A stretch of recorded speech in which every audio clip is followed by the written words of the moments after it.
கிறிஸ்துவுக்குள் பிரியமான என் அன்பு சகோதர சகோதரிகளே, நம்முடைய கர்த்தரும் இரட்சகரும் மீட்பரும் மெய்ப்பருமாயிருக்கிறேன் கர்த்தராகிய இயேசு கிறிஸ்துவின் நாமத்தில் உங்களுக்கு என் வாழ்த்துக்களை தெரிவித்துக் கொள்கிறேன்.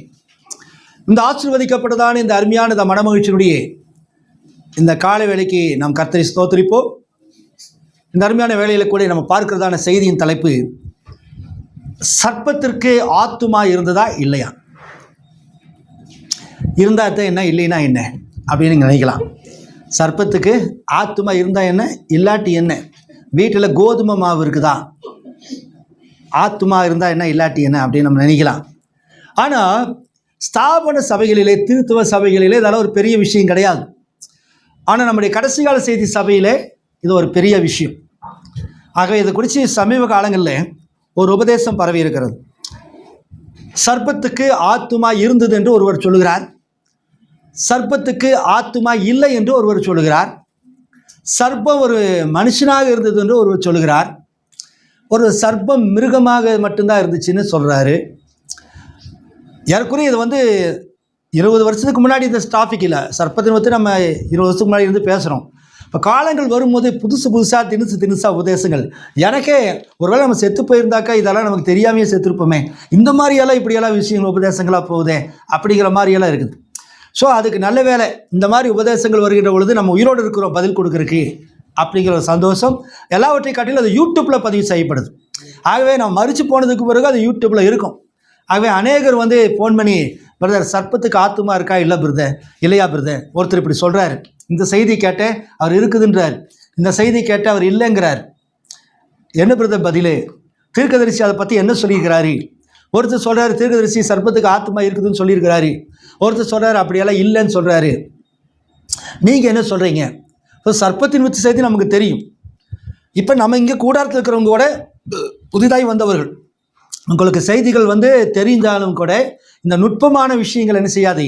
நீங்கள் களத்துக்கு போகிறீங்க, ராஜா சர்ச்சா, ஆமாம் இதை பற்றி ராஜா உங்களுக்கு சொன்னாரா, ஆத்மா இப்போ சர்ப்பத்துக்கு ஆத்மா இருக்குது இல்லைன்னு சொன்னாரா, இல்லையா? உங்கள்கிட்ட ஏதாவது பேசும்போது உடனே நீங்கள் என்ன இருக்கக்கூடாது, ஆத்மா இருக்குது இல்லை அப்படின்னு ஏதோ ஒன்று பேசுனாக்க நீங்கள் என்ன செய்யக்கூடாது. அதனால தான் ஒவ்வொன்றா உங்களுக்கு கிளிப்புள்ள மாதிரி என்ன செய்கிற ஒவ்வொரு வாரங்களிலும் சொல்லி அதை நம்ம போடுறோம்.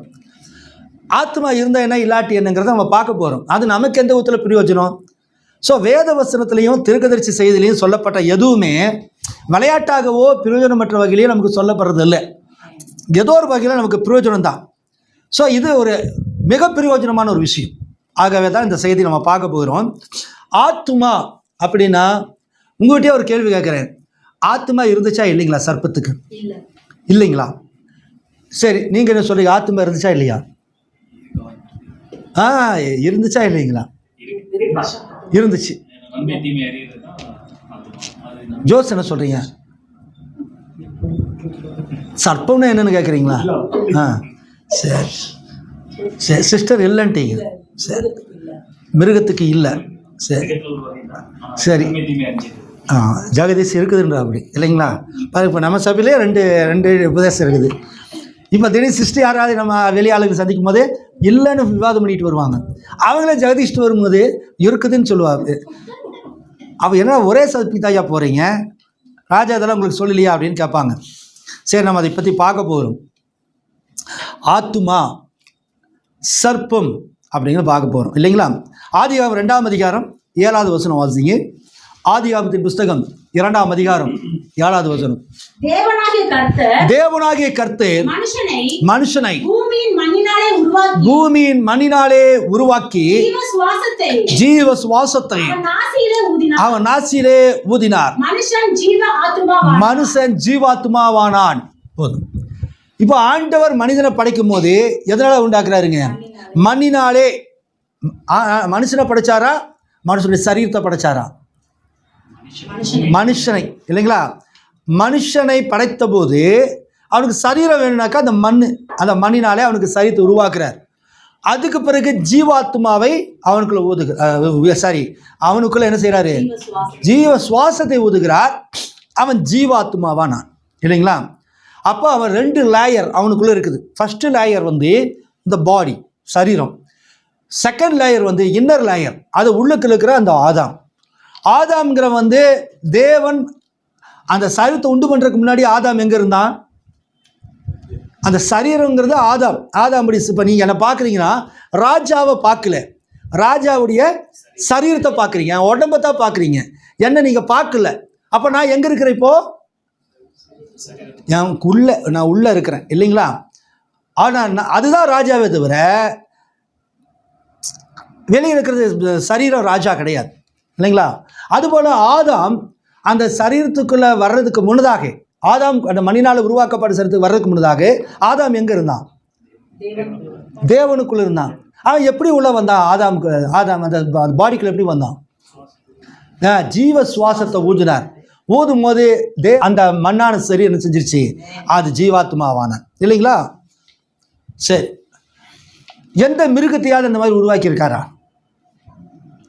எந்த மிருகத்தையாவது ஜீவ சுவாசத்தை ஊதி இல்லை. அவைகளை உண்டாக்கும் போதே உண்டாயாச்சு.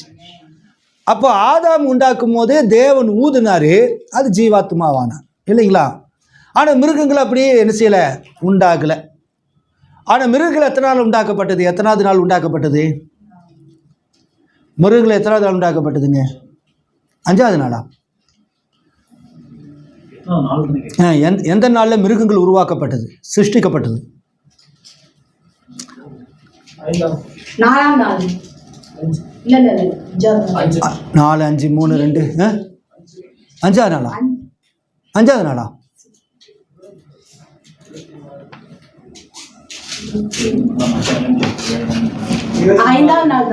5வது நாளா? வாசிங்க.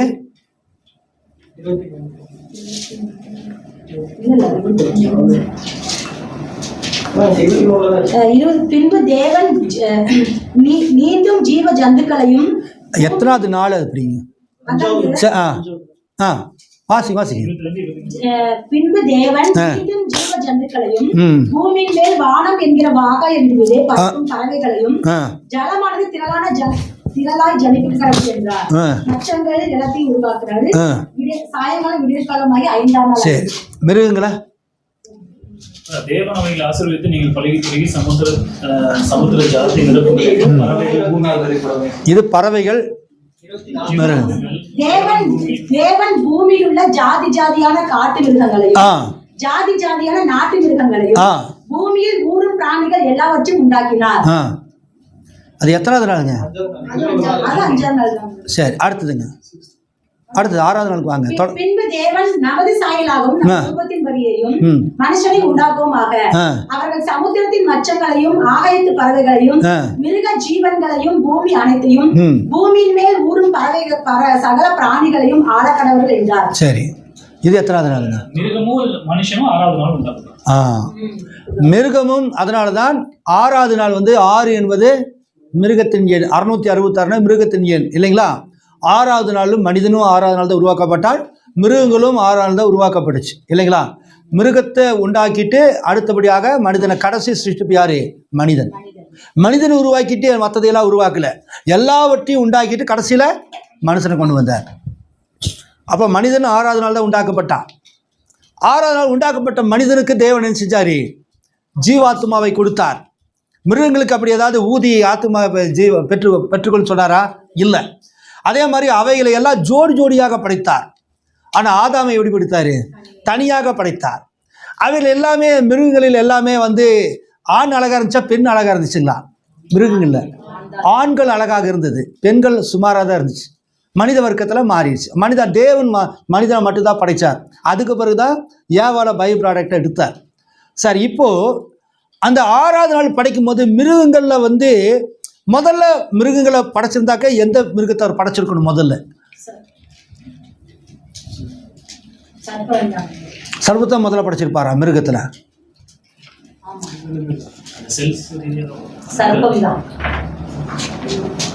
என்ன சிஸ்டர், எல்லாமே தலைகள் தான் சொல்றீங்க.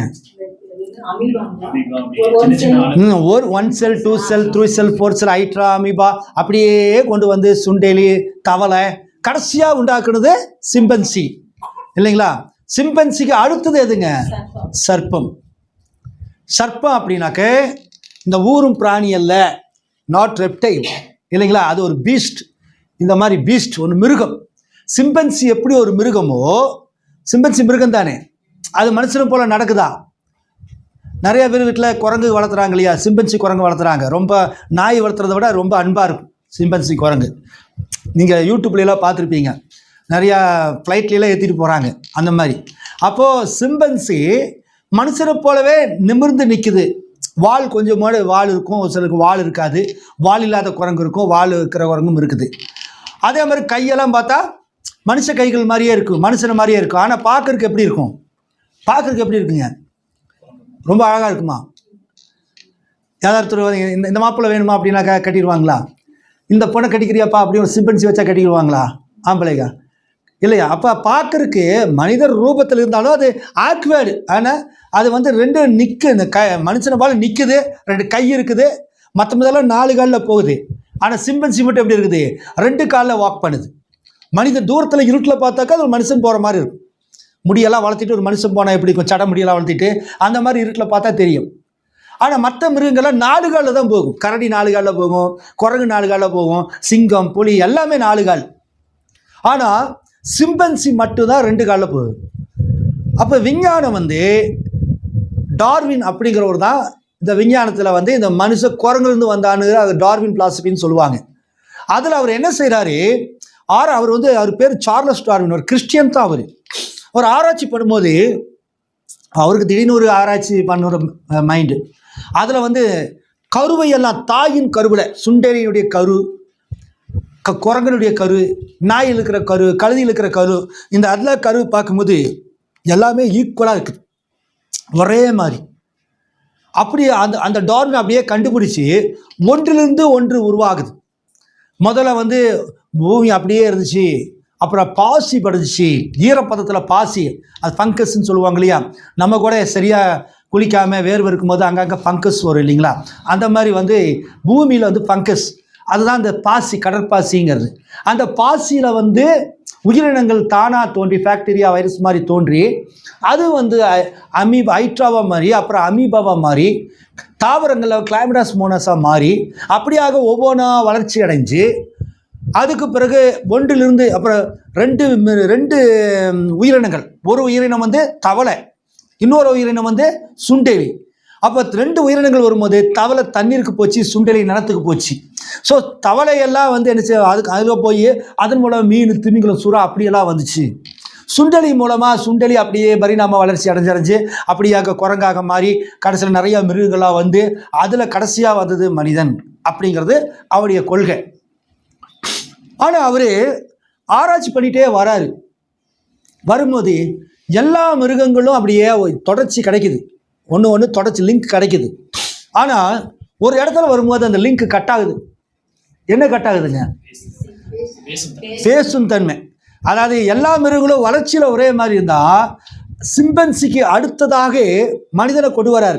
மனுஷ குரங்கிலிருந்து தான் வந்தான் அப்படின்னு கொண்டு வரும்போது எல்லா பரிணாம வளர்ச்சி ஒரே மாதிரி இருக்குது. ஆனால் மனுஷனுக்கு கொண்டு வரும்போது சிம்பன்சியிலிருந்து மனுஷனுக்கு எப்படி பேசக்கூடிய சக்தி கிடச்சி பேசுகிறான், எப்படி பேசுகிறான். அதனால் அவருக்கு அப்போ அவர் என்ன கண்டுபிடிச்சாருன்னா, சிம்பன்சியிலேருந்து இன்னொரு பரிணாம வளர்ச்சி இருக்குது, அது ஒரு மிருகமாக இருக்கும். அந்த மிருகம் பேசக்கூடிய மிருகமாக இருக்கும். அந்த பேசக்கூடிய மிருகத்துடைய அடுத்த கட்டம் தான் மனிதன் அப்படிங்கிறது அவருக்கு வந்தது. அதுக்கு பிறகு அவருக்கு அதுக்கு விட தெரியல. அதுக்கு பிறகு தான் விஞ்ஞானம் வந்து மிஸ்ஸிங் லிங்க் அப்படின்னு சொல்லுது, விடுபட்ட இணைப்புன்னு சொல்லுது.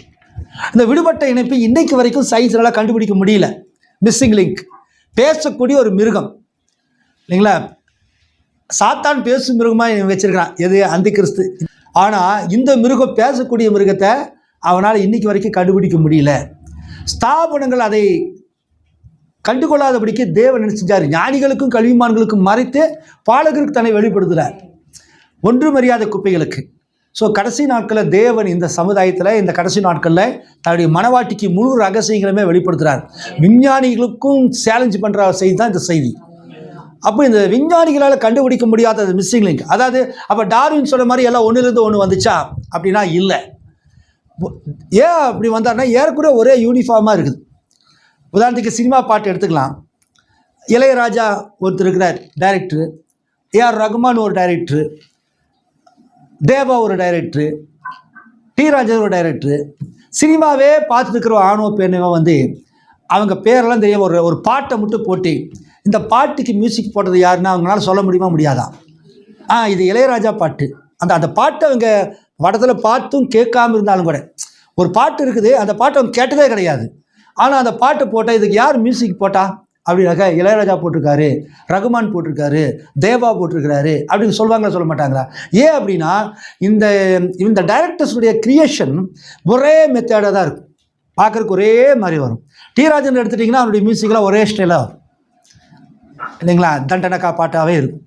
தேவா ஒரு பாட்டு பார்த்தீங்கன்னா அதெல்லாம் ஒரே மாதிரி பாட்ஸா பாரு அது ஒரு மாதிரி அப்படியே வரும். இளையராஜா பார்த்தீங்கன்னா எல்லாம் மெலடிஸாகவே வரும். ரகுமான் பாட்டு எல்லாம் மிக்சிங்கில் இருக்கும். அப்போ அவங்களுக்குன்னு ஒரு கேரக்டர் சுபாவத்தை தங்களுடைய படைப்பில் காட்டுவாங்க. ஒரு ஆர்டிஸ்ட் ஆகட்டும், ஒரு மியூசிக் டைரக்டர் ஆகட்டும், ஒரு சினிமா டைரக்டர் ஆகட்டும், அல்லது யார் ஒரு பில்டிங் கன்ஸ்ட்ரக்டர் ஆகட்டும், அல்லது பொய் பேசுகிறவங்க ஆகட்டும். திருடன் கூட அப்படி தாங்க. போலீஸ்காரன் திருடன் எப்படி கண்டுபிடிக்கிறான்னா, ஒரு திருட்டு போயாச்சு அப்படின்னா அந்த திருட்டு இந்த திருட்டு இவன் தாயா பண்ணியிருப்பான் அப்படின்னாக்க ஒரு திருட ஒரே மாதிரியான பேட்டர்ன் தான் வச்சுருப்பான். திருடிட்டு ஏதோ ஒரு தடயத்தை விட்டுட்டு போயிடுவான், அல்லது திருடிட்டு அந்த வீட்டில் போய் சோறு சாப்பிட்டு போயிடுவான். இன்னொரு பக்கம் போவான், அங்கேயே திடுவான், அங்கே சோறு தின்னு போட்டு போயிடுவான். இந்த குப்புசாமி தானே திருடி இருப்பான், அவன் தானே சோறு திட்டு போவான் அப்படின்ட்டு அந்த மாதிரி சொல்லுவாங்க. ஒரு சிலர் செய்வாங்க, திருடிட்டு அங்கேயே தூங்கி எந்திரிச்சு போயிடுவானுங்க. அந்த மாதிரியெல்லாம் இருக்கும். அப்போ அந்த பேட்டர்னை பார்த்து இவன் தான் பண்ணியிருக்க முடியும். தப்பு செய்கிறவங்க கூட இந்த தப்பு இவன் தான் பண்ணியிருக்க முடியும். ஒரு வீட்டில் 4-5 குழந்தைங்க இருக்குன்னு வைங்களேன். ஒரு குழந்தை பெட்டு மேலே யூரின் போயிடுச்சு. அம்மா கண்டுபிடிக்க முடியாதா, நீ இவ தான் குடிச்சு இருந்திருப்பா, இவ தான் அப்படின்னு கண்டுபிடிக்கிறாங்களா இல்லைங்களா? ஏன்னா அது ஒரு பேட்டர்ன். அதுபோல் தேவனுக்குன்னு ஒரு தனி ஸ்டைல், அவர் கிரியேஷன் எல்லாமே ஏறக்குறைய ஒரே மாதிரி இருக்குது. ஒன்றுலேருந்து ஒன்று வரல, குரங்குலேருந்து மனுஷன் வரல, சுண்டலிலேருந்து தவளை வரல, தவளையிலேருந்து பெருக்கான் வரல. எல்லாத்தையும் எப்படி உண்டு பண்ணாருன்னா ஒரே உண்டாக்குனாரு. ஆனால் ஒரே மாதிரி தான் இருந்துச்சு, தவிர ஒன்றிலிருந்து ஒன்று வரல. ஈவலேஷன் கிடையாது, பரிணாமம் கிடையாது இல்லைங்களா? பரிணாமம் இல்லாமல் ஒவ்வொன்றா தனித்தனியாக படித்தார், ஜோடி ஜோடியாக படைத்தார். டார்வினுக்கு இது தெரியல. ஆனால் அவன் எங்கே ஸ்டக் ஆனாச்சுன்னா இந்த மிஸ்ஸிங் லிங்க், மனுஷனுக்கும் குரங்குக்கு இடைப்பட்ட ஒரு மிருகம் வரணும், அது பேசக்கூடிய தன்மை இருக்கணும் அப்படின்ட்டு. இப்போ ஆதிகாமம் 3ஆம் அதிகாரம் 1வது வசனம் வாசிங்க. தேவனாகிய கர்த்தர் உண்டாக்கின சகல காட்டு ஜீவன்களை பார்க்கிலும் சர்ப்பமானது தந்திரமுள்ளதாய் இருந்தது. போதும், தேவனாகிய கர்த்தர் உண்டாக்கின சகல காட்டு ஜீவன்களை பார்க்கிலும் இல்லைங்களா? காட்டு ஜீவனை எல்லா பாம்பு கூட காட்டு ஜீவன் தான், மலைப்பாம்பு காட்டு ஜீவன் தான் முதல். ஆனால் இந்த சர்ப்பத்தை பற்றி சொல்லும்போது தமிழ் பைபிள் காட்டு ஜீவன் சொல்லுது, இங்கிலீஷ் பைபிள் என்ன சொல்லுது? பீஸ்ட். வாசிங்க பிரதர், இங்கிலீஷ் தெளிவாக வாசிங்க. Now the serpent was more subtle than any beast of the field. தேவனாய் கர்த்தர் உண்டாக்கின சகல காட்டு ஜீவன் தமிழ் இருக்குது, இங்கிலீஷில் பீஸ்ட் ஆஃப் த ஃபீல்டு. அப்போ சகல காட்டு மிருகங்களிலும் சர்ப்பம் எப்படின்னுச்சான் தான் திரும்ப. நான் சர்ப்பத்திற்கு செய்திக்கு போகல, இந்த ஆத்மாவுக்கு வரும்போது கொஞ்சம் கிளியர் பண்ணிவிட்டு, ஏன்னா புதுசாக செய்தி கேட்குறவங்களுக்கு அந்த தொடர்ச்சி கிடைக்கணும் இல்லையா, அதுக்காக நம்ம கொண்டு போகிறோம். அப்போ இந்த பீஸ்ட் அப்படிங்கிறது தான் சர்ப்பம். சர்ப்பம்னா இந்த மாதிரி ஊரும் பிராணி அல்ல, இது ஊறிட்டு பேண்ட மகுடி ஊற அந்த மாதிரி பாம்பு இல்லை இல்லைங்களா? இது இந்த மாதிரி எப்படி இருக்குது? பீஸ்ட் ஒரு மிருகம். அதாவது எப்படின்னா மனிதனுக்கும் மிருகத்துக்கு சிம்பன்சிக்கு இடைப்பட்ட ஒரு சிருஷ்டிப்பு. தேவன் இதை உண்டாக்கினார், சிருஷ்டித்தார் இல்லைங்களா? ஒன்றிலிருந்து ஒன்று வரல. தேவன் என்ன செஞ்சார்? எல்லாத்தையும் உருவாக்கிட்டே கடைசியில் சிம்பன்சியில் கொண்டாரு. ஸ்மாலர் தென் அனிமல்ஸ், அதாவது சின்ன மிருகங்களை அப்படியே படிச்சு அப்படியே கொண்டு வந்து சிம்பன்சிக்கு வராரு.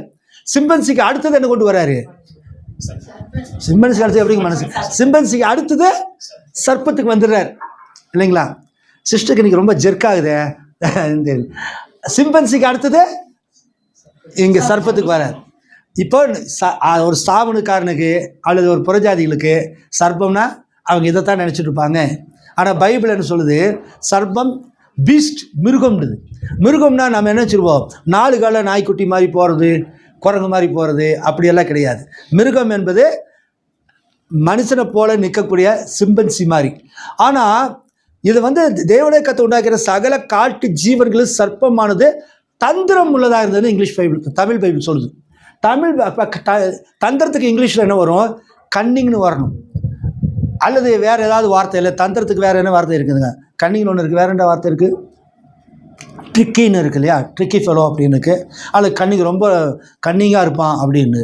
ஆனால் இங்கே என்ன சொல்லப்பட்டிருக்குதுங்க? சப்டில் தன். அப்படி சப்டில் அப்படின்னாக்கு தந்திரம் அப்படிங்கிறது ரொம்ப அறிவார்ந்த ஞானமான, அதாவது தந்திரத்தில் 2 தந்திரம் இருக்குது. இவர் பைக் ஸ்டார்ட்டே ஆகாதுன்னு வச்சுங்களேன், பைக் ஸ்டார்ட் ஆகலை, ஆனால் அந்த ஸ்டார்ட் ஆகிறதுக்கு வண்டி ஓட்டுறதுக்கு தெரியல அது என்னடா பண்ணுறதுன்னு. மெக்கானிக் வர, ஒரு மெக்கானிக் வந்து பார்த்து முடியல நீங்கள் ஒர்க் ஷாப் கொண்டு வாங்கினார்.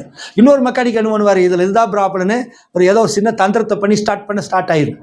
அப்போ அந்த அறிவோடு கூடிய ஒரு தந்திரம், இந்த வண்டி இப்படி ஓட்டணும் அப்படின்னு ஒரு அறிவும் சேர்ந்து அதை தந்திரம். அது கெட்ட எண்ணம் கிடையாது, நல்ல தந்திரம்.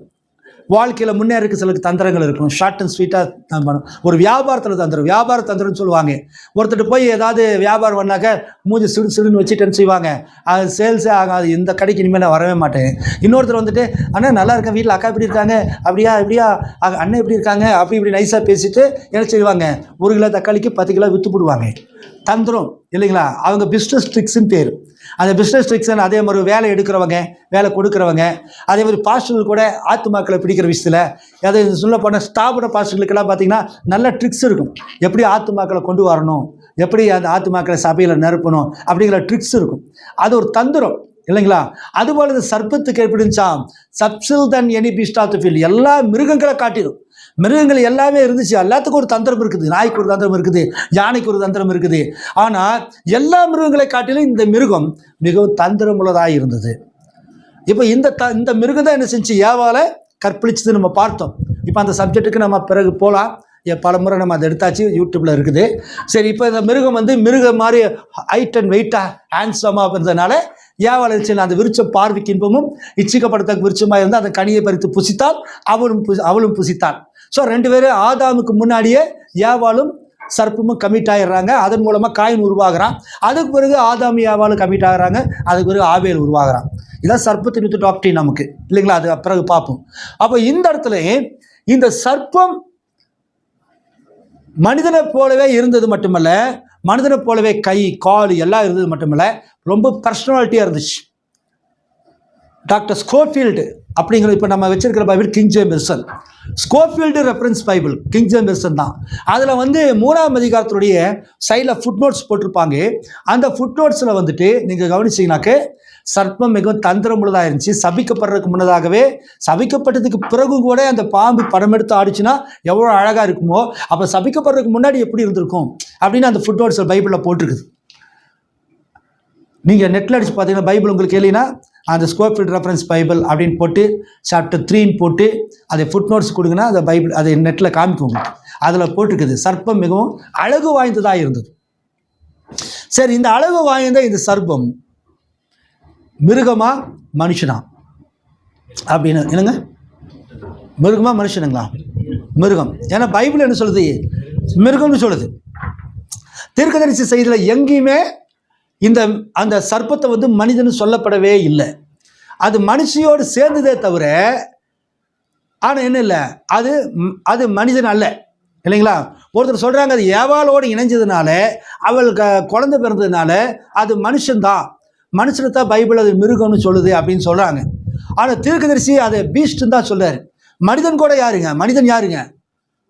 அவனும் ஒரு மிருகம் தான் இல்லைங்களா? நம்மளும் ஒரு மிருகம் தான், குட்டி போட்டு பால் கொடுக்கக்கூடிய மிருகம். ஆனால் நமக்கு இந்த மிருகத்துக்கு என்ன ஒரு தன்மை இருக்குது, பேசக்கூடிய தன்மை இருக்குது. மற்ற மிருகங்களுக்கெல்லாம் பேச தெரியாது. பேச தெரியாதுன்னா அது கத்தும் உழைக்கும். நம்மளை மாதிரி இங்கிலீஷு தமிழ் கன்னடம் மலையாளம் அதெல்லாம் பேச தெரியாது. இப்போ இந்த சப்ஜெக்ட் பார்க்க போகிறோம். இந்த குரங்குக்கும் மனிதனுக்கு இடைப்பட்ட இந்த சர்ப்பத்துக்கு ஆத்துமா இருந்துச்சா இல்லையா அப்படின்னு நம்ம பார்க்க போகிறோம். அந்த ஆத்துமா அதில் இருந்தால் என்ன, இல்லாட்டி என்ன அப்படிங்கிறதையும் பார்க்க போகிறோம். இதில் நமக்கு தேவன் அதன் மூலமாக என்ன கொடுக்க போகிறார் வாசிங்க. ஆதியாகமம் 2:7 வாசிச்சிட்டீங்க இல்லையா? எசேக்கியேல் 18ஆம் அதிகாரம் 4வது வசனம் வாசிங்க. எசேக்கியேல் 18:4. இதோ எல்லா ஆத்துமாக்களும் என்னுடையவைகள், தகப்பனின் ஆத்துமா எப்படியோ அப்படியே மகனின் ஆத்துமாவும் என்னுடையது, பாவம் செய்கிற ஆத்துமாவே சாகும். சரி, இப்போ நம்ம பார்த்தோம் ஆதாமுக்கு ஜீவ சுவாசத்தை ஊதும் போது அவன் என்ன ஆத்மாவானா? ஆனால் இங்கே இன்னொரு ஆத்மாவை பற்றி சொல்லப்பட்டிருக்கு. என்ன என்ன சொல்லப்பட்டிருக்குது? பாவம் செய்கிற ஆத்மா சாகும். அப்போ தேவன் கொடுத்த அந்த ஆத்மா சாகுமா சாகாதா? தேவனத்திலிருந்து வந்து சாகுமா? சாகாது. அப்போ இங்கே பைபிள் என்ன சொல்லுதுங்க? பாவம் செஞ்ச ஆத்மா சாகுன்னு சொல்லப்பட்டிருக்கு. அப்போ இது என்ன, இது இந்த ஆத்மா சாத்தானுக்கு வந்துச்சா? சாத்தானுக்கு ஆத்மா இருக்குதா? ஆத்மா கொடுக்க முடியுமா அப்படின்னு பார்க்குறோம் இல்லைங்களா? 20வது வசனம் வாசிங்க. எசேக்கியேல் 18:20. பாவம் செய்கிற ஆத்மாவே சாகும். குமாரன் தகப்பனுடைய அக்கிரமத்தை சுமப்பதும் இல்லை, தகப்பன் குமாரனுடைய அக்கிரமத்தை சுமப்பதும் இல்லை. சரி சரி, போதும். இன்னொரு வசனம் வாசிங்க. ஆதியாகமம் 17:14 வாசிங்க. ஆதியாகமம் 17:14. ஆமாங்க, 17:14. நுனித்தோலின் மாம்சம் விருத்த சேதனம் பண்ணப்படாது இருக்கிற நுனித்தோல் உள்ள ஆண் பிள்ளையா இருந்தால் அந்த ஆத்துமா என் உடன்படிக்கையை மீறினபடினால் தன் ஜனத்தில் இராதபடிக்கு அறுப்புண்டு போகும். அப்போ ஆத்துமா வந்து என்ன செய்யுமா? ஜனத்திலிருந்து அறுப்புண்டு போகும் அப்படின்னு ஒரு காரியம். ஆத்துமா வந்து சாகுது, ஆத்துமா வந்து அறுப்புண்டு போகுது அப்படின்னு இருக்குது. தீர்க்கதரிசி செய்தியின் பிரகாரம் ஆத்துமா சாகுமா சாகாதான்? செய்தி படிச்சிருக்கீங்களா? ஆத்துமா சாகுமா சாகாதா? தேவன் மரிப்பாரா மரிக்க மாட்டாரா? அப்ப தேவனத்தில் வந்து அந்த சுவாசம் மரிக்குமா மரிக்காதா? தேவனத்திலிருந்து ஒரு ஆவி வருது, அது மரிக்குமா மரிக்காதா? மரிக்காது. ஆனால் இங்கே ஆத்மா மரிக்குன்னு போட்டிருக்க, சாகுன்னு சொல்லப்பட்டிருக்க. சரியா? அப்போ அதையும் நம்ம பார்க்க போகிறோம். ட்ரெண்டிங்கில் வைங்க. அப்போது இந்த சர்ப்பத்துக்கு ஆத்துமா இருந்துச்சா என்ன? ஆத்துமாங்கிறதுக்கு வந்து ஹீப்ருலை நெஃபேஸ் அப்படின்னு சொல்லுவாங்க. நெஃபேஸ் அப்படின்னாக்க சுவாசிக்கிற அப்படின்னு அர்த்தம் ஹீப்ருல. கிரீக்கில் வந்து சைக்கி அப்படிம்பாங்க. சைக்கி அப்படின்னாக்கா அது ஒரு உயிரினம் அல்லது உயிர், ஜீவன். அப்படி இந்த ரெண்டுக்கும் வந்து ஹீப்ருல வந்து நெஃபேஷ், கிரீக்கில் வந்து சைக்கி. அதுதான் வந்து ஆத்மா. நம்ம கடைசி கால செய்தியில் நிறையா ஊழியக்காரங்கிட்ட நிறைய அதுக்கு புதுசாக நிறைய பேர் வந்திருக்கிறாங்க. அவங்களை எல்லாத்துக்குமே வந்து ஒரு அந்த ஆவி ஆத்மா சரித்தை பற்றி தலைப்பு கொடுத்து பேசுங்க அப்படின்னு ஒரே இடத்துல உட்கார வச்சா ஒவ்வொருத்தரும் ஒரு கதை சொல்லுவாங்க, ஒவ்வொருத்தரும் ஒரு விதமாக சொல்லுவாங்க. யூனிஃபார்மே இருக்காது. ஒவ்வொருத்தர்ட்டையும் நீங்கள் ஐயா இப்போ நீங்கள் ஆவி ஆத்மாவை பற்றி உங்களுக்கு 1/2 மணி நேரம் பேசுங்க ஐயா, பிரதர் நீங்கள் ஒரு 1/2 மணி நேரம் பேசுங்க, நீங்கள் 1/2 மணி நேரம் பேசுங்கன்னா வாய்க்கு வந்ததையெல்லாம் பேசுவாங்க. கடந்த நாட்களில் ஒரு சொல்கிறாங்க, தீர்க்கதரிசி பிரணாம் வந்து சொன்னது வந்து சர்ப்பத்துக்கு ஆத்மா இருந்ததுன்னு சொல்கிறாருன்னு ஒருத்தர் பேசுகிறார். ஒருத்தர் வந்து அவர் வந்து அந்த அர்த்தத்தை சொல்லலை, வேறு ஒருத்தர் சொல்கிறாரு. பிரணாம் சொன்னதையெல்லாம் அந்த வார்த்தையை நம்ம அப்படியே எடுத்துக்கக்கூடாது, அதில் வந்து ஒரு அர்த்தம் இருக்குது.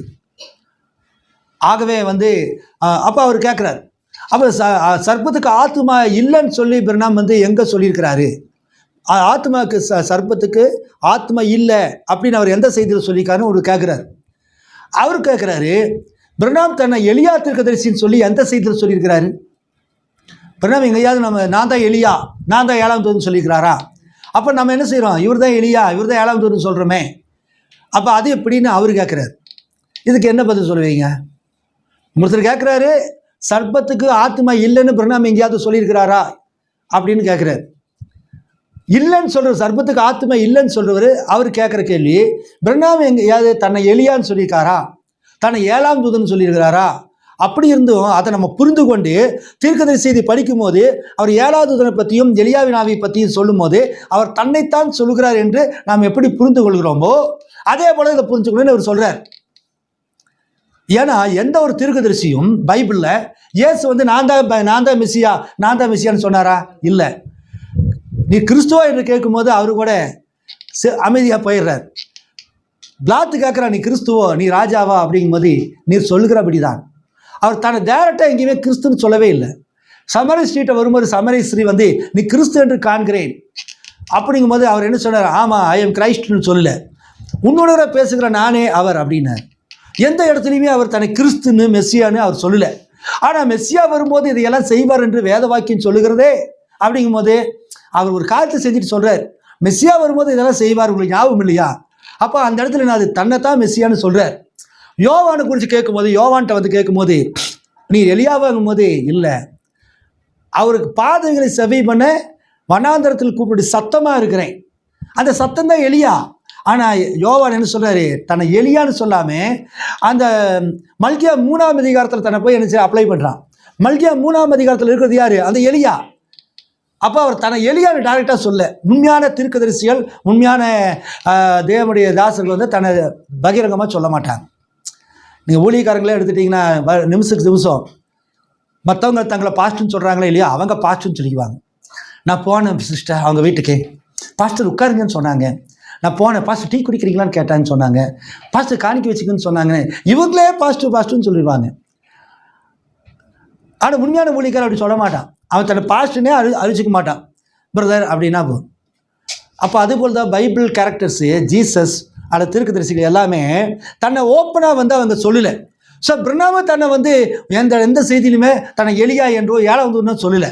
ஆனால் 7ஆம் தூதன் வந்தால் என்னென்ன செய்வார், எலியா வந்தால் என்னென்ன செய்வார் அப்படிங்கிற காரியம் இந்த காலத்தில் நீங்கள் கவனித்து பாருங்கள், நீங்கள் எலியாவை அடையாளம் கொண்டு கொள்ள முடியும் அப்படின்னு சொல்கிறார். அப்போ 7 முத்திரைகள் வெளிப்பாடில் பிளவு செய்தியில் 123வது பக்கத்தில் என்ன சொல்கிறாரு? பலமுள்ள தூதன் இறங்கும் இந்த வருகை நேரத்தில் ஏற்கனவே பூமியிலே 7ஆம் தூதன் இருக்கிறார் என்பதை நீங்கள் கவனியுங்கள் அப்படின்றார். அப்போ 7ஆம் தூதன் யார்? இவர் தானே பூமியில் இருக்கிறாரு. அப்போ தானே பலமுள்ள தூதன் இப்போ 28ஆம் தேதி வந்தார். அப்போ நம்ம தெரிஞ்சுக்கலாம் இவர் தான் 7ஆம் தூதன். சரி, இதுக்கு தான் இது பொருந்துமே தவிர அவர் பிரசங்கிற அத்தனை பிரசங்கங்களும் வந்து வேதத்துக்கு விளக்கம் தானே தவிர அந்த விளக்கத்துக்கு ஒரு விளக்கம் நம்ம கொடுக்கக்கூடாது. புரியுதுங்களா? பைபிளுக்கு விளக்கம் கொடுத்தது யார்? தீர்க்கதரிசி. அப்போ தீர்க்கதரிசி செய்திக்கு நம்ம ஒரு விளக்கம் கொடுக்கணுமா? ஓவர் ரைட் பண்ணக்கூடாது. ஒரு சகோதரர் சொல்கிறார், பிரணாமுடைய செய்தி நீங்கள் அப்படியே புரிஞ்சுக்கணும், அதை மறுபடியும் நீங்கள் அப்படியே சொல்லக்கூடாது அப்படின்ட்டு. அது ஓவர் ரைட் பண்ணுற மாதிரி அப்படின்னு. ஆனால் நான் என்ன சொல்கிறேன்னா, அது ஓவர் ரைட் பண்ணுறதில்லை.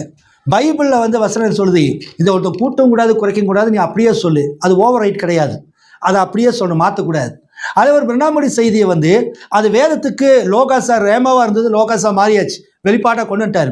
அந்த வெளிப்பாட்டை ஜனங்களுக்கு அப்படியே சொல்லணுமே தவிர அதில் உங்களுக்கு கடுகு பத்தலை, உப்பு பத்தலை, காரம் பத்தலை, இனிப்பு பத்தலை என்னன்னா நீங்கள் பிரணாம் செய்தியில் என்ன செய்யக்கூடாது, கலப்படம் பண்ணக்கூடாது.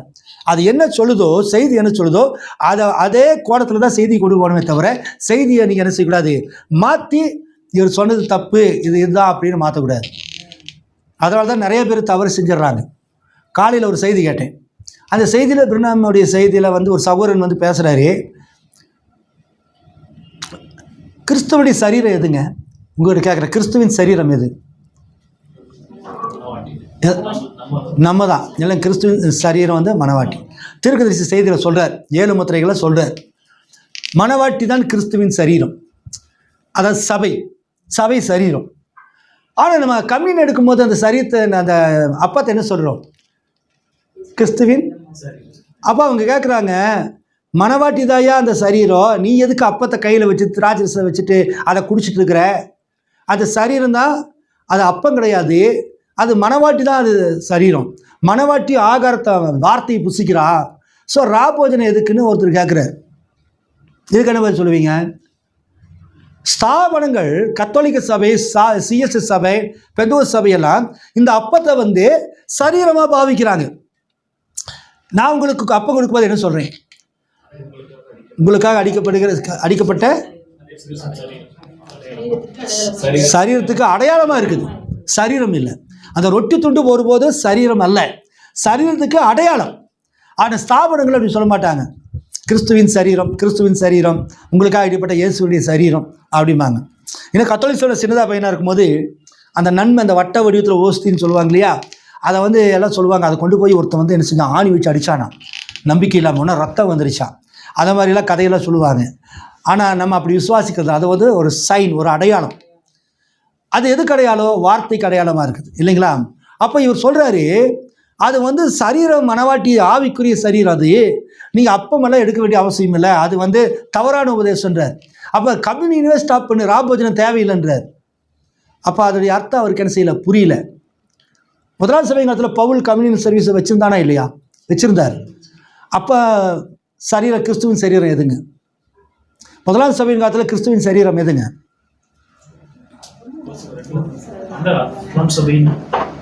டக்குன்னு சொல்லுங்க, வெளிப்பாடு ஃபிளாக் உடனே. முதலாம் சபையின் காலத்தில் கிறிஸ்துவின் சரீரம் எது? ஒரே வார்த்தையில் சொல்லுங்க. பவுல் ராபோஜன் வச்சிருந்தாரா இல்லையா? வச்சிருந்தார். அப்போ முதலாம் சபையின் காலத்தில் மணவாட்டியினுடைய கிறிஸ்துவின் சரீரம் எதுங்க? சபை. அது சொல்றதுக்கு உங்களுக்கு என்ன கூச்சம்? சபை. 2ஆம் சபையின் காலத்துலேயும் அதுதான், 3ஆம் சபையின் காலத்துலேயும் அதுதான். அப்போ இந்த வெளிப்பாடு பவுலுக்கு தெரியுமா தெரியாதா? சபை தான் வந்து சரீரம் தெரியுமா தெரியாதா? அதுக்காக ராபோஜனத்தை கொடுக்காம விட்டாரா? இது வேற அது வேற, இது அடையாளம், ஆனால் இது நிஜம். அப்போ மணவாட்டி நிஜத்தில் சரீரமாய் காணப்பட்டால் இன்வைசிபிள் பாடி ஆஃப் கிரைஸ்ட், கண்ணால் காண முடியாத மகிமின் சரீரம், கிறிஸ்துவனுடைய மகிமின் சரீரம் இருந்தாலும் கூட அதுக்கு அடையாளமாக இருக்கிற அப்பத்தை என்ன செஞ்சார்? கம்யூன் கொடுத்தார். ஆனால் இன்றைக்கி ஒரு கிறுக்கு பசங்க சிலர் கடைசி கால செய்தியில் ராபோஜனம் நிறுத்துங்க, அது வந்து மணவாட்டி சரீரம் தான் உண்மையான சரீரன்றாங்க. அப்போ பவுல் நிறுத்திருக்கணும் இல்லையா? பிரணாமை எங்கேயுமே என்ன செய்யலை, கடைசி வரைக்கும் ராபோஜனம் கொடுத்து கொண்டு இருந்தார். ஸோ இந்த மாதிரியான நுட்பமான சில விஷயங்கள் இப்போ இது பாருங்கள், இது விளக்கலைன்னா உங்களுக்கு இது புரியாது. முதலாம் சபை காலத்தில் அது இருந்துச்சுப்பா, அப்போ ராபோஜனம் இருந்துச்சு, அப்பவும் சரீரம் மணவாட்டி தான். இன்னைக்கு 7ஆம் சபை காலத்துலேயும் சரீரம் மணவாட்டி தான். இப்போ இன்றைக்கும் என்ன இருக்குது? ராபோஜனம் இருக்குது. இந்த அப்போ வந்து சரீரம் அல்ல, சரீரத்துக்கு அது அடையாளம். ஸோ எடுத்துக்கொள்ளப்படுதல் ரேப்சர் நடக்கும் வரைக்குமாக ராபோஜனம், அப்பம் புசித்தல், கால்களை கழுவுதல், திராட்சை ரசம் பருகுதல் இருக்குது அப்படின்னு புரிஞ்சுக்கணும். சரி, அப்போ இந்த மாதிரி ஒரு சின்ன சின்ன மேஜிக் வேலை தான் நம்ம செய்தியில். எதுக்குன்னா உங்களுக்கு மட்டும் இல்லை, யூடியூப்பில் நிறைய பேர் கேட்குறாங்களா, அவங்களுக்கு அது போகுது. இப்போது ப்ராஃபட் சொல்கிறாரு, வாசிங்க அந்த முதல் பக்கத்தில் சிஸ்டர். சிஓடி என்ன இல்லையா அவங்ககிட்ட?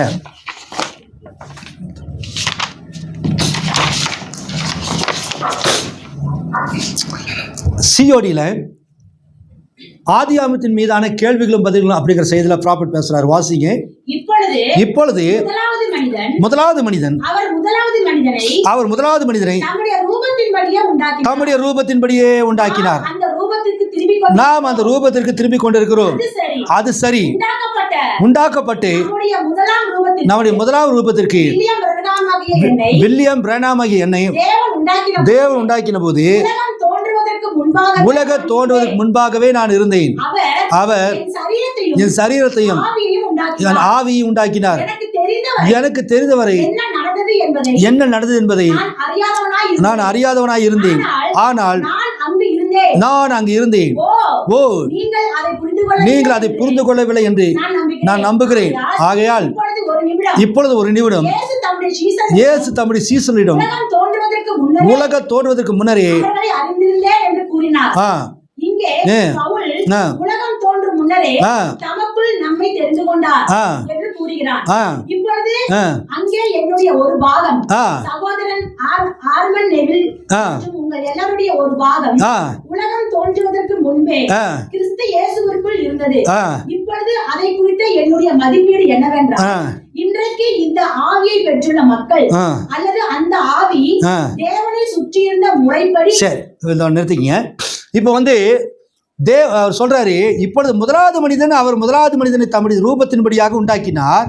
நாம் அந்த ரூபத்திற்கு திரும்பி கொண்டிருக்கிறோம். அவர் முதலாவது மனிதனை உண்டாக்குனது அப்படின்னாரு, தம்முடைய சாயலாக தேவன் தமது சாயலாகவும் தமது ரூபத்தின்படியாகவும் அவருடைய இமேஜ் எப்படி இருந்துச்சோ அந்த இமேஜ் அந்த செட்டப்பில் அப்படியே உருவாக்கினார். அது வந்து ஸ்பிரிட் பாடி, ஆவிக்குரிய சரீரம், அது ஆன்மீக சரீரம். இந்த சரீரம் வந்து அது பார்க்கும்போதே நம்ம உங்களுக்கு 7 பரிமாணங்கள் டைமென்ஷன் பற்றி பேசும்போது சொல்லியிருக்கிறேன். இப்போ நம்ம பார்க்கும்போதே நம்ம இந்த பூமிக்குரிய காரியங்களை மட்டும்தான் பார்க்க முடியும். இந்த பூமியில் நடக்கிற இன்னொரு பரிமாணம் இருக்குது, டைமென்ஷன், ஆவி உலகம். இந்த காம்பவுண்டுக்கு வெளியே எத்தனை ஆவிகள் உட்கார்ந்துருக்குது, எத்தனை தேவதூதர்கள் இருக்கிறாங்க, எத்தனை பிசாசுகள் ரோட்டில் போயிட்டு வந்துட்டுருக்குது. அது உண்மையா இல்லையா? பிசாசுன்னு போயிட்டு இருக்குது இல்லைங்களா? இங்கே தூக்கு போட்டு செத்தவன், டவரில் கரண்ட் அடிச்சு சாச்சவன், லாரியில் எடுபட்டு செத்தவன், தண்டவாளத்தில் தலை கொடுத்து செத்தவன், அவன் ஆவியில் எங்கே போகும்? இங்கே தான் சுத்தம். ஆனால் நம்ம பார்க்க முடியுதா? இல்லை. ஏன் அப்படின்னா நம்முடைய கண்கள் வந்து இந்த பூமிக்குரியவங்களை மட்டும் பார்க்கும்படியாக நமக்கு செட்டப் ஆகிருக்கு. அப்போ தேவன் முதலாவது மனிதன் உண்டு பண்ணும்போது ஒரு ஆவிக்குரிய சரீரத்தில் உண்டாக்குனார், அது ஆதாம். அந்த ஆவிக்குரிய சரீரத்திலிருந்து மனுஷனை எடுத்துக்கொண்டு வந்து அவன் எங்கே வந்தார்? அந்த வெசல், அந்த மண்ணான சரீரத்துக்குள்ளே வைக்கிறார். அப்போ அந்த மண்ணான சரீரம் பூமி மண்ணிலிருந்து எடுக்கப்பட்டதுனால பூமிக்குரியவைகளை மட்டுமே பார்க்கும்படியாக 5 புலன்களை, பூமிக்குரிய காரியங்களை தொடர்பு கொள்ளும்படியாக 5 காரியங்களை வைக்கிறார். என்னென்ன காரியங்க? 5 காரியங்களுங்க. 5 காரியங்கள் என்னங்க?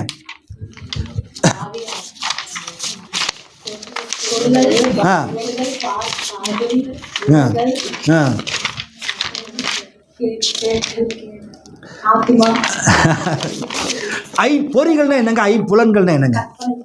ஐம்பொறிகள் அப்படின்னு என்ன? ஐம்பொறிகளையும் உமக்குள் அடக்க இயேசுவே ஆவியால் நீ அப்படின்னு பாடுறோம் இல்லையா? அப்போ அந்த ஐம்பொறிகள் அப்படிங்கிறது என்னங்க? நிலக்கடலை பொரி, வறுத்த பொரி, காரப்பொரி, இதுவா? ஐம்பொறிகள் அப்படின்னு என்னங்க? ஐம்புலன்கள்னா என்னங்க? தமிழ் தானுங்க. ஐம்புலன்கள்னா என்ன? ஐம்புலன்கள் வந்து பார்த்தல், கேட்டல். சரி, சொல்லுங்க. பார்த்தல் ஒன்று, கேட்டல், நுகர்தல், உணர்தல், பேசுதலா, சுவைத்தல். 5 கொண்டாண்டிங்க, கஷ்டப்பட்டு கொண்டாண்டிங்க. பார்த்தல், கேட்டல், நுகர்தல், சுவைத்தல், தொடுதல், அதாவது உணர்தல் இல்லைங்களா? இது வந்து ஐம்பொறிகளா ஐம்புலன்களா? புலன்னா என்ன? புலன்னா என்ன? இங்கிலீஷில் புலன்களுக்கு என்னங்க? சென்ஸ் இல்லைங்களா? சென்சிட்டிவ். இந்த சென்சிட்டிவ் பார்க்கிறது, அது ஒரு புலன், அது ஒரு சென்ஸ், ஒரு அறிவு. அதே மாதிரி நுகர்கிறது. என்ன உங்கள் வீட்டில் கறி மறக்குது, இன்றைக்கி என்ன மீன் அப்படிங்கிறோம் இல்லையா? அது நுகர்தல். அடுத்ததாக ஏதோ சத்தம் கேட்குது, அது வந்து கேட்டல். அடுத்ததாக சுவைத்தல், டேஸ்ட் பண்ணி பார்க்கறது. அடுத்ததாக தொடுதல், உணர்வு இல்லைங்களா? இது வந்து ஐம்புலன்கள், 5 சென்ஸ். பட் ஐம்பொறிகள் அப்படிங்கிறது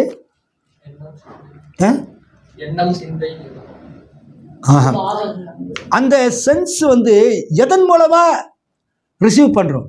இப்போ வந்து நீங்கள் ஒரு நல்ல ஒரு பாட்டு, அதில் உங்களை யாரோ திட்டுறாங்க, அது வந்து கேட்குறீங்க. கேட்குறது வந்து ஒரு உணர்வு இல்லைங்களா? ஒரு சென்ஸ் கேட்குறது. அது எதன் மூலமாக கேட்குறீங்க? என்னுடைய வாயில் நான் கேட்டுட்டு இருந்தேன், எவ்வளோ பெரிய சத்தம் தெரியுமா அப்படின்னு சொல்ல முடியுமா? அப்போ காது இல்லைங்களா? பேசுகிறது எதன் மூலமாக? சுவைக்கிறது. வாயில் நாக்கு இருக்குது, நாக்கு வழியாக டெஸ்ட் பண்ணுறோம். பார்க்குறது கண்ணு வழியாக பார்க்குறோம். என் கை வழியாக நான் பார்த்துட்டே இருந்தேன்னு யாரும் சொல்ல முடியுமா? பார்க்குறது இல்லைங்க, கண்ணு. அப்போ ஐம்பொறிகள், அந்த மீடியா, அந்த கண் மூலமாக பார்க்குறோம், காது மூலமாக கேட்குறோம், மூக்கு மூலமாக நுகர்றோம், நாக்கு மூலமாக சுவைக்கிறோம், கை மூலமாக தொடுறோம், உணர்வு, உடல் ரீதியாக தொடர்றோம். அப்போது ஐம்பொறிகள் அப்படிங்கிறது 5 என்னங்க? 5 ஆர்கன்ஸ் இல்லைங்களா? 5 சென்ஸ் அப்படிங்கிறது ஐம்புலன்கள் தெரிஞ்சுக்கணும். அப்போ இந்த சரீரத்துக்கு தேவன் 5 காரியங்களை கொடுத்துருக்கிறார். இந்த பூமிக்குரிய காரியங்களோடு தொடர்பு கொள்ளும்படியாக அந்த 5 காரியம் இருக்குது. எனக்கு சார்ட்டோ பிளாக் போர்டாக இருந்தால் வரைஞ்சி காமிப்பேன். நம்ம எப்படி ஒரு மனுஷன் எப்படி இருக்கிறான்? ஒரு மனிதனுடைய அமைப்பு ஆவிக்குரிய விதத்தில் எப்படி இருக்குது? திருத்துவமாக இருக்கிறான், ட்ரினிட்டியாக இருக்கிறான். எப்படி திருத்துவம்? ஆவி, ஆத்மா, சரீரம். ஆவி, அப்புறம் ஆத்மா, அப்புறம் சரீரம். அப்போ ஆவி வந்து முதலாவது ஒரு ஆவி, ஒரு மாங்கொட்டை மாதிரி, மாங்கொட்டையில் விதை இருக்குது பார்த்தீங்களா? அப்புறம் அந்த விதைக்கு மேலே இருக்கிற ஒரு கூடு இருக்குது, அது வந்து ஆத்மா. அதுக்கு பிறகு அந்த கூட்டுக்கு மேலே இருக்குதுங்க சதைப்பாகம் இருக்குது, அதுதான் மாமிசம். அப்போ மனிதன் இல்லைங்க, ஆவி, ஆத்மா, சரீரம். அப்போ ஒரு மனுஷன் எடுத்துட்டாக்க நம்ம மேலே இருக்கிறது எதுங்க? சதபாகம், மாமிசம். அதுக்கு உள்ள என்ன இருக்குது? ஆத்மா இருக்குது. அந்த ஆத்மாவுக்கு உள்ள என்ன இருக்குதுங்க? ஆவி. சரி, அப்போ அந்த சரீரத்தின் மூலமாக நம்ம ஒரு பொருளை தொடர்றதுக்கு, ஒரு பொருளை புரிஞ்சுக்கிறதுக்கு, பூமியில் நம்ம கம்யூனிகேட் பண்ணுறதுக்கு தேவன் 5 வாசல்களை வச்சுருக்கிறார். இந்த 5 வாசல் வழியாக தான் இந்த மாம்சத்துக்குள்ளே ஒருத்தர் நுழைய முடியும். நான் உங்களை பார்க்குறேன்னா நீங்கள் மாம்சத்துக்குள்ளே வரணும் அப்படின்னா கண்ணு வழியாக தான் நீங்கள் வர முடியும். உங்கள் பேச்சை நான் கேட்கணும்னாக்க அந்த சத்தம் காது வழியாக தான் வர முடியும். அது ஒரு கேட். கண்ணு ஒரு கேட்டு, மூக்கு ஒரு கேட்டு, வாய் ஒரு கேட்டு இல்லைங்களா? கை ஒரு கேட். இப்போ நான் யாரையாவது தொட்டு உணரணும் அப்படின்னாக்க என் கையவோ என் உடல் ரீதியாக தான் உணர முடியும். இதெல்லாம் ஒரு புலன்கள் இல்லைங்களா? அப்போ 5 புலன்கள் மூலமாய் இந்த பூமியோடு தொடர்பு கொள்வதற்காக தேவன் 5 பொறிகளை, 5 வாசல்களை, 5 கேட்டில் வச்சிருக்கிறார் இந்த சரீரத்துக்கு.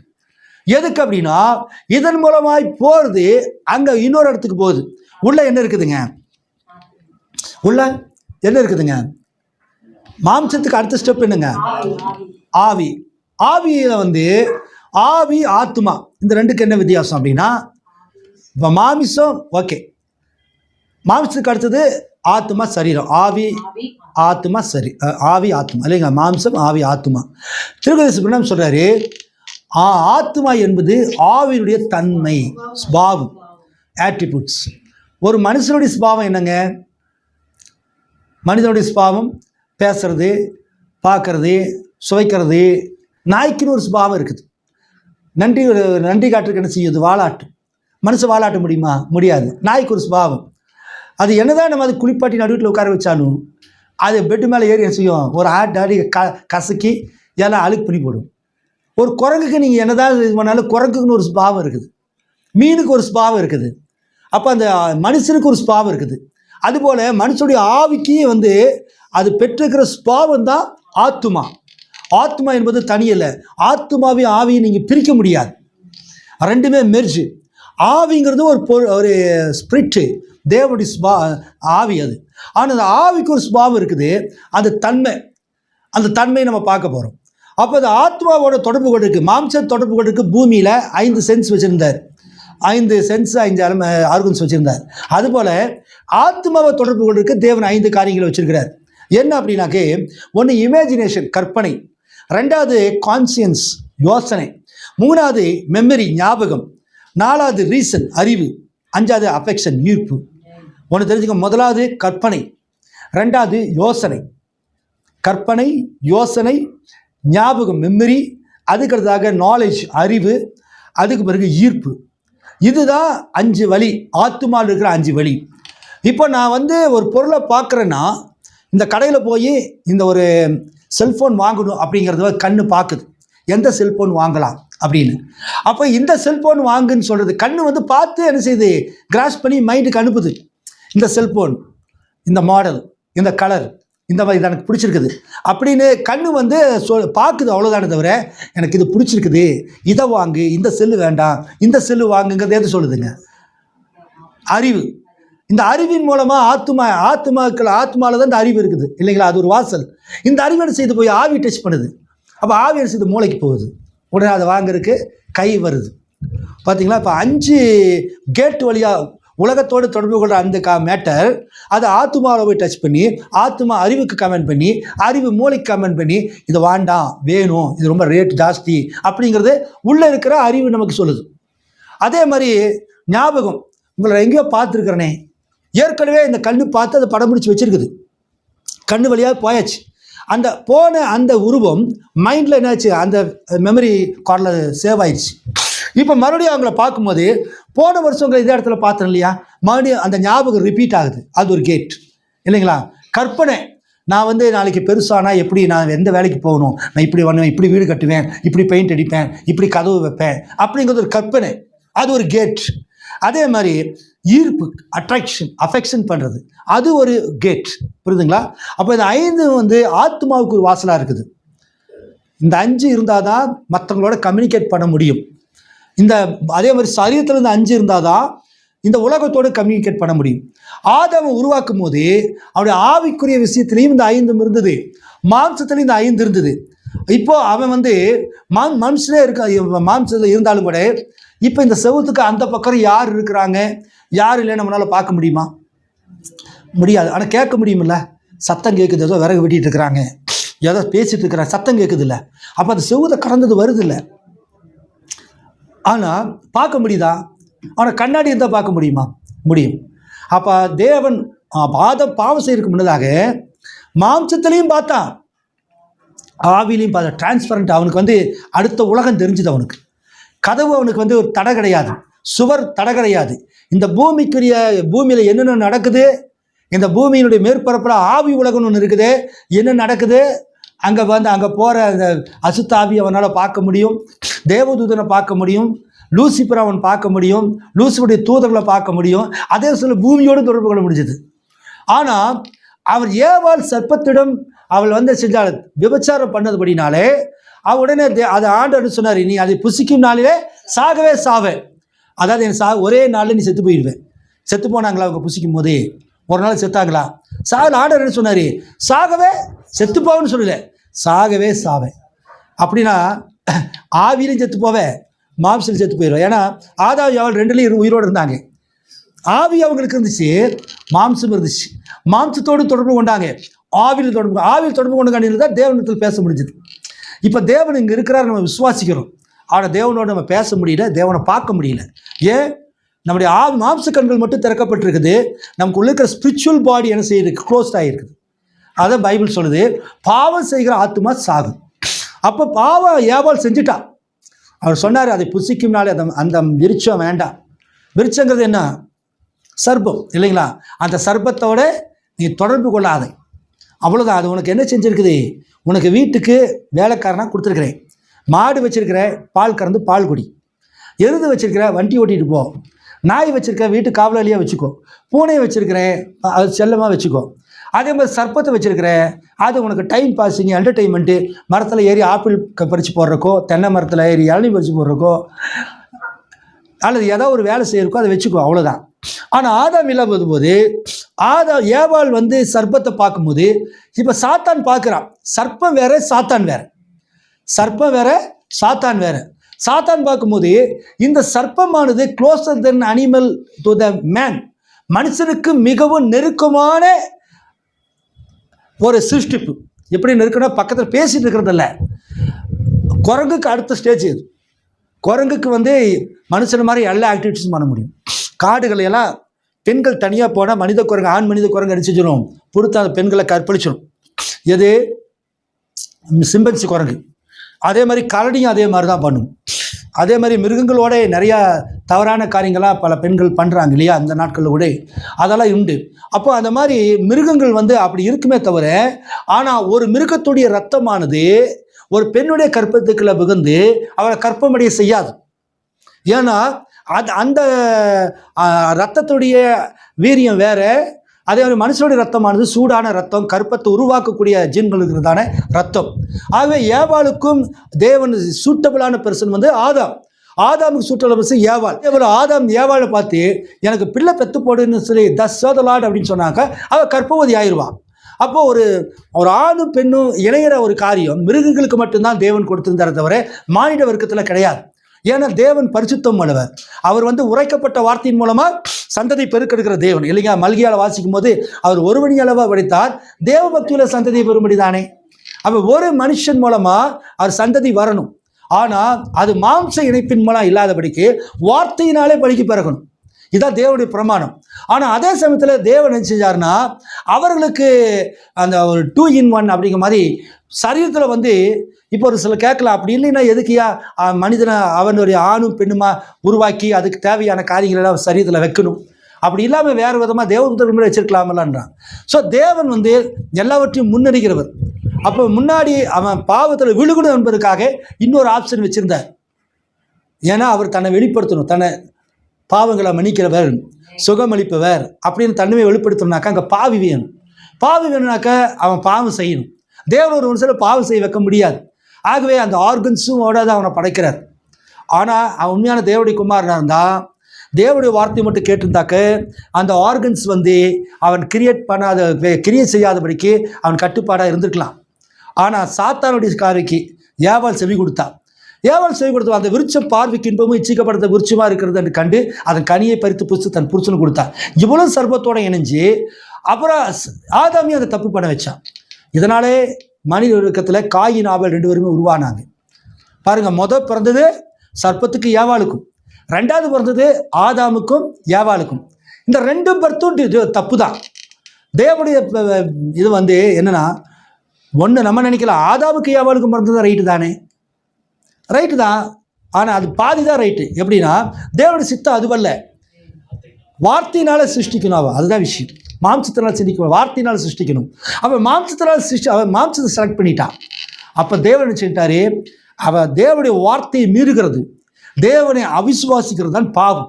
பாவம் என்பது ஒரு விபச்சாரமோ, ஒரு சிகரெட்டு குடிக்கிறதோ, சினிமா பார்க்குறதோ, அல்லது வேறு கெட்ட வழக்கம் பண்ணுறது, அது பாவம் அல்ல. அது என்ன தெரியுமா? பாவத்தின் தன்மை. அது பாவம். அதுக்காக தேவன் மன்னிச்சிட மாட்டார், என்ன வேணால் படிக்கின்ற அர்த்தம் இல்லை. பாவத்தின் தன்மை. அப்போ பாவங்கிறது என்ன? தேவனுடைய வார்த்தையை மீறுகிறது, கீழ்ப்படியாமை என்பது பாவம். அப்போ ஆண்டவர் சொன்னார், நீ அதை என்ன செய்யக்கூடாது, அதை புசிக்க வேண்டாம் அப்படின்னு சொன்னார்.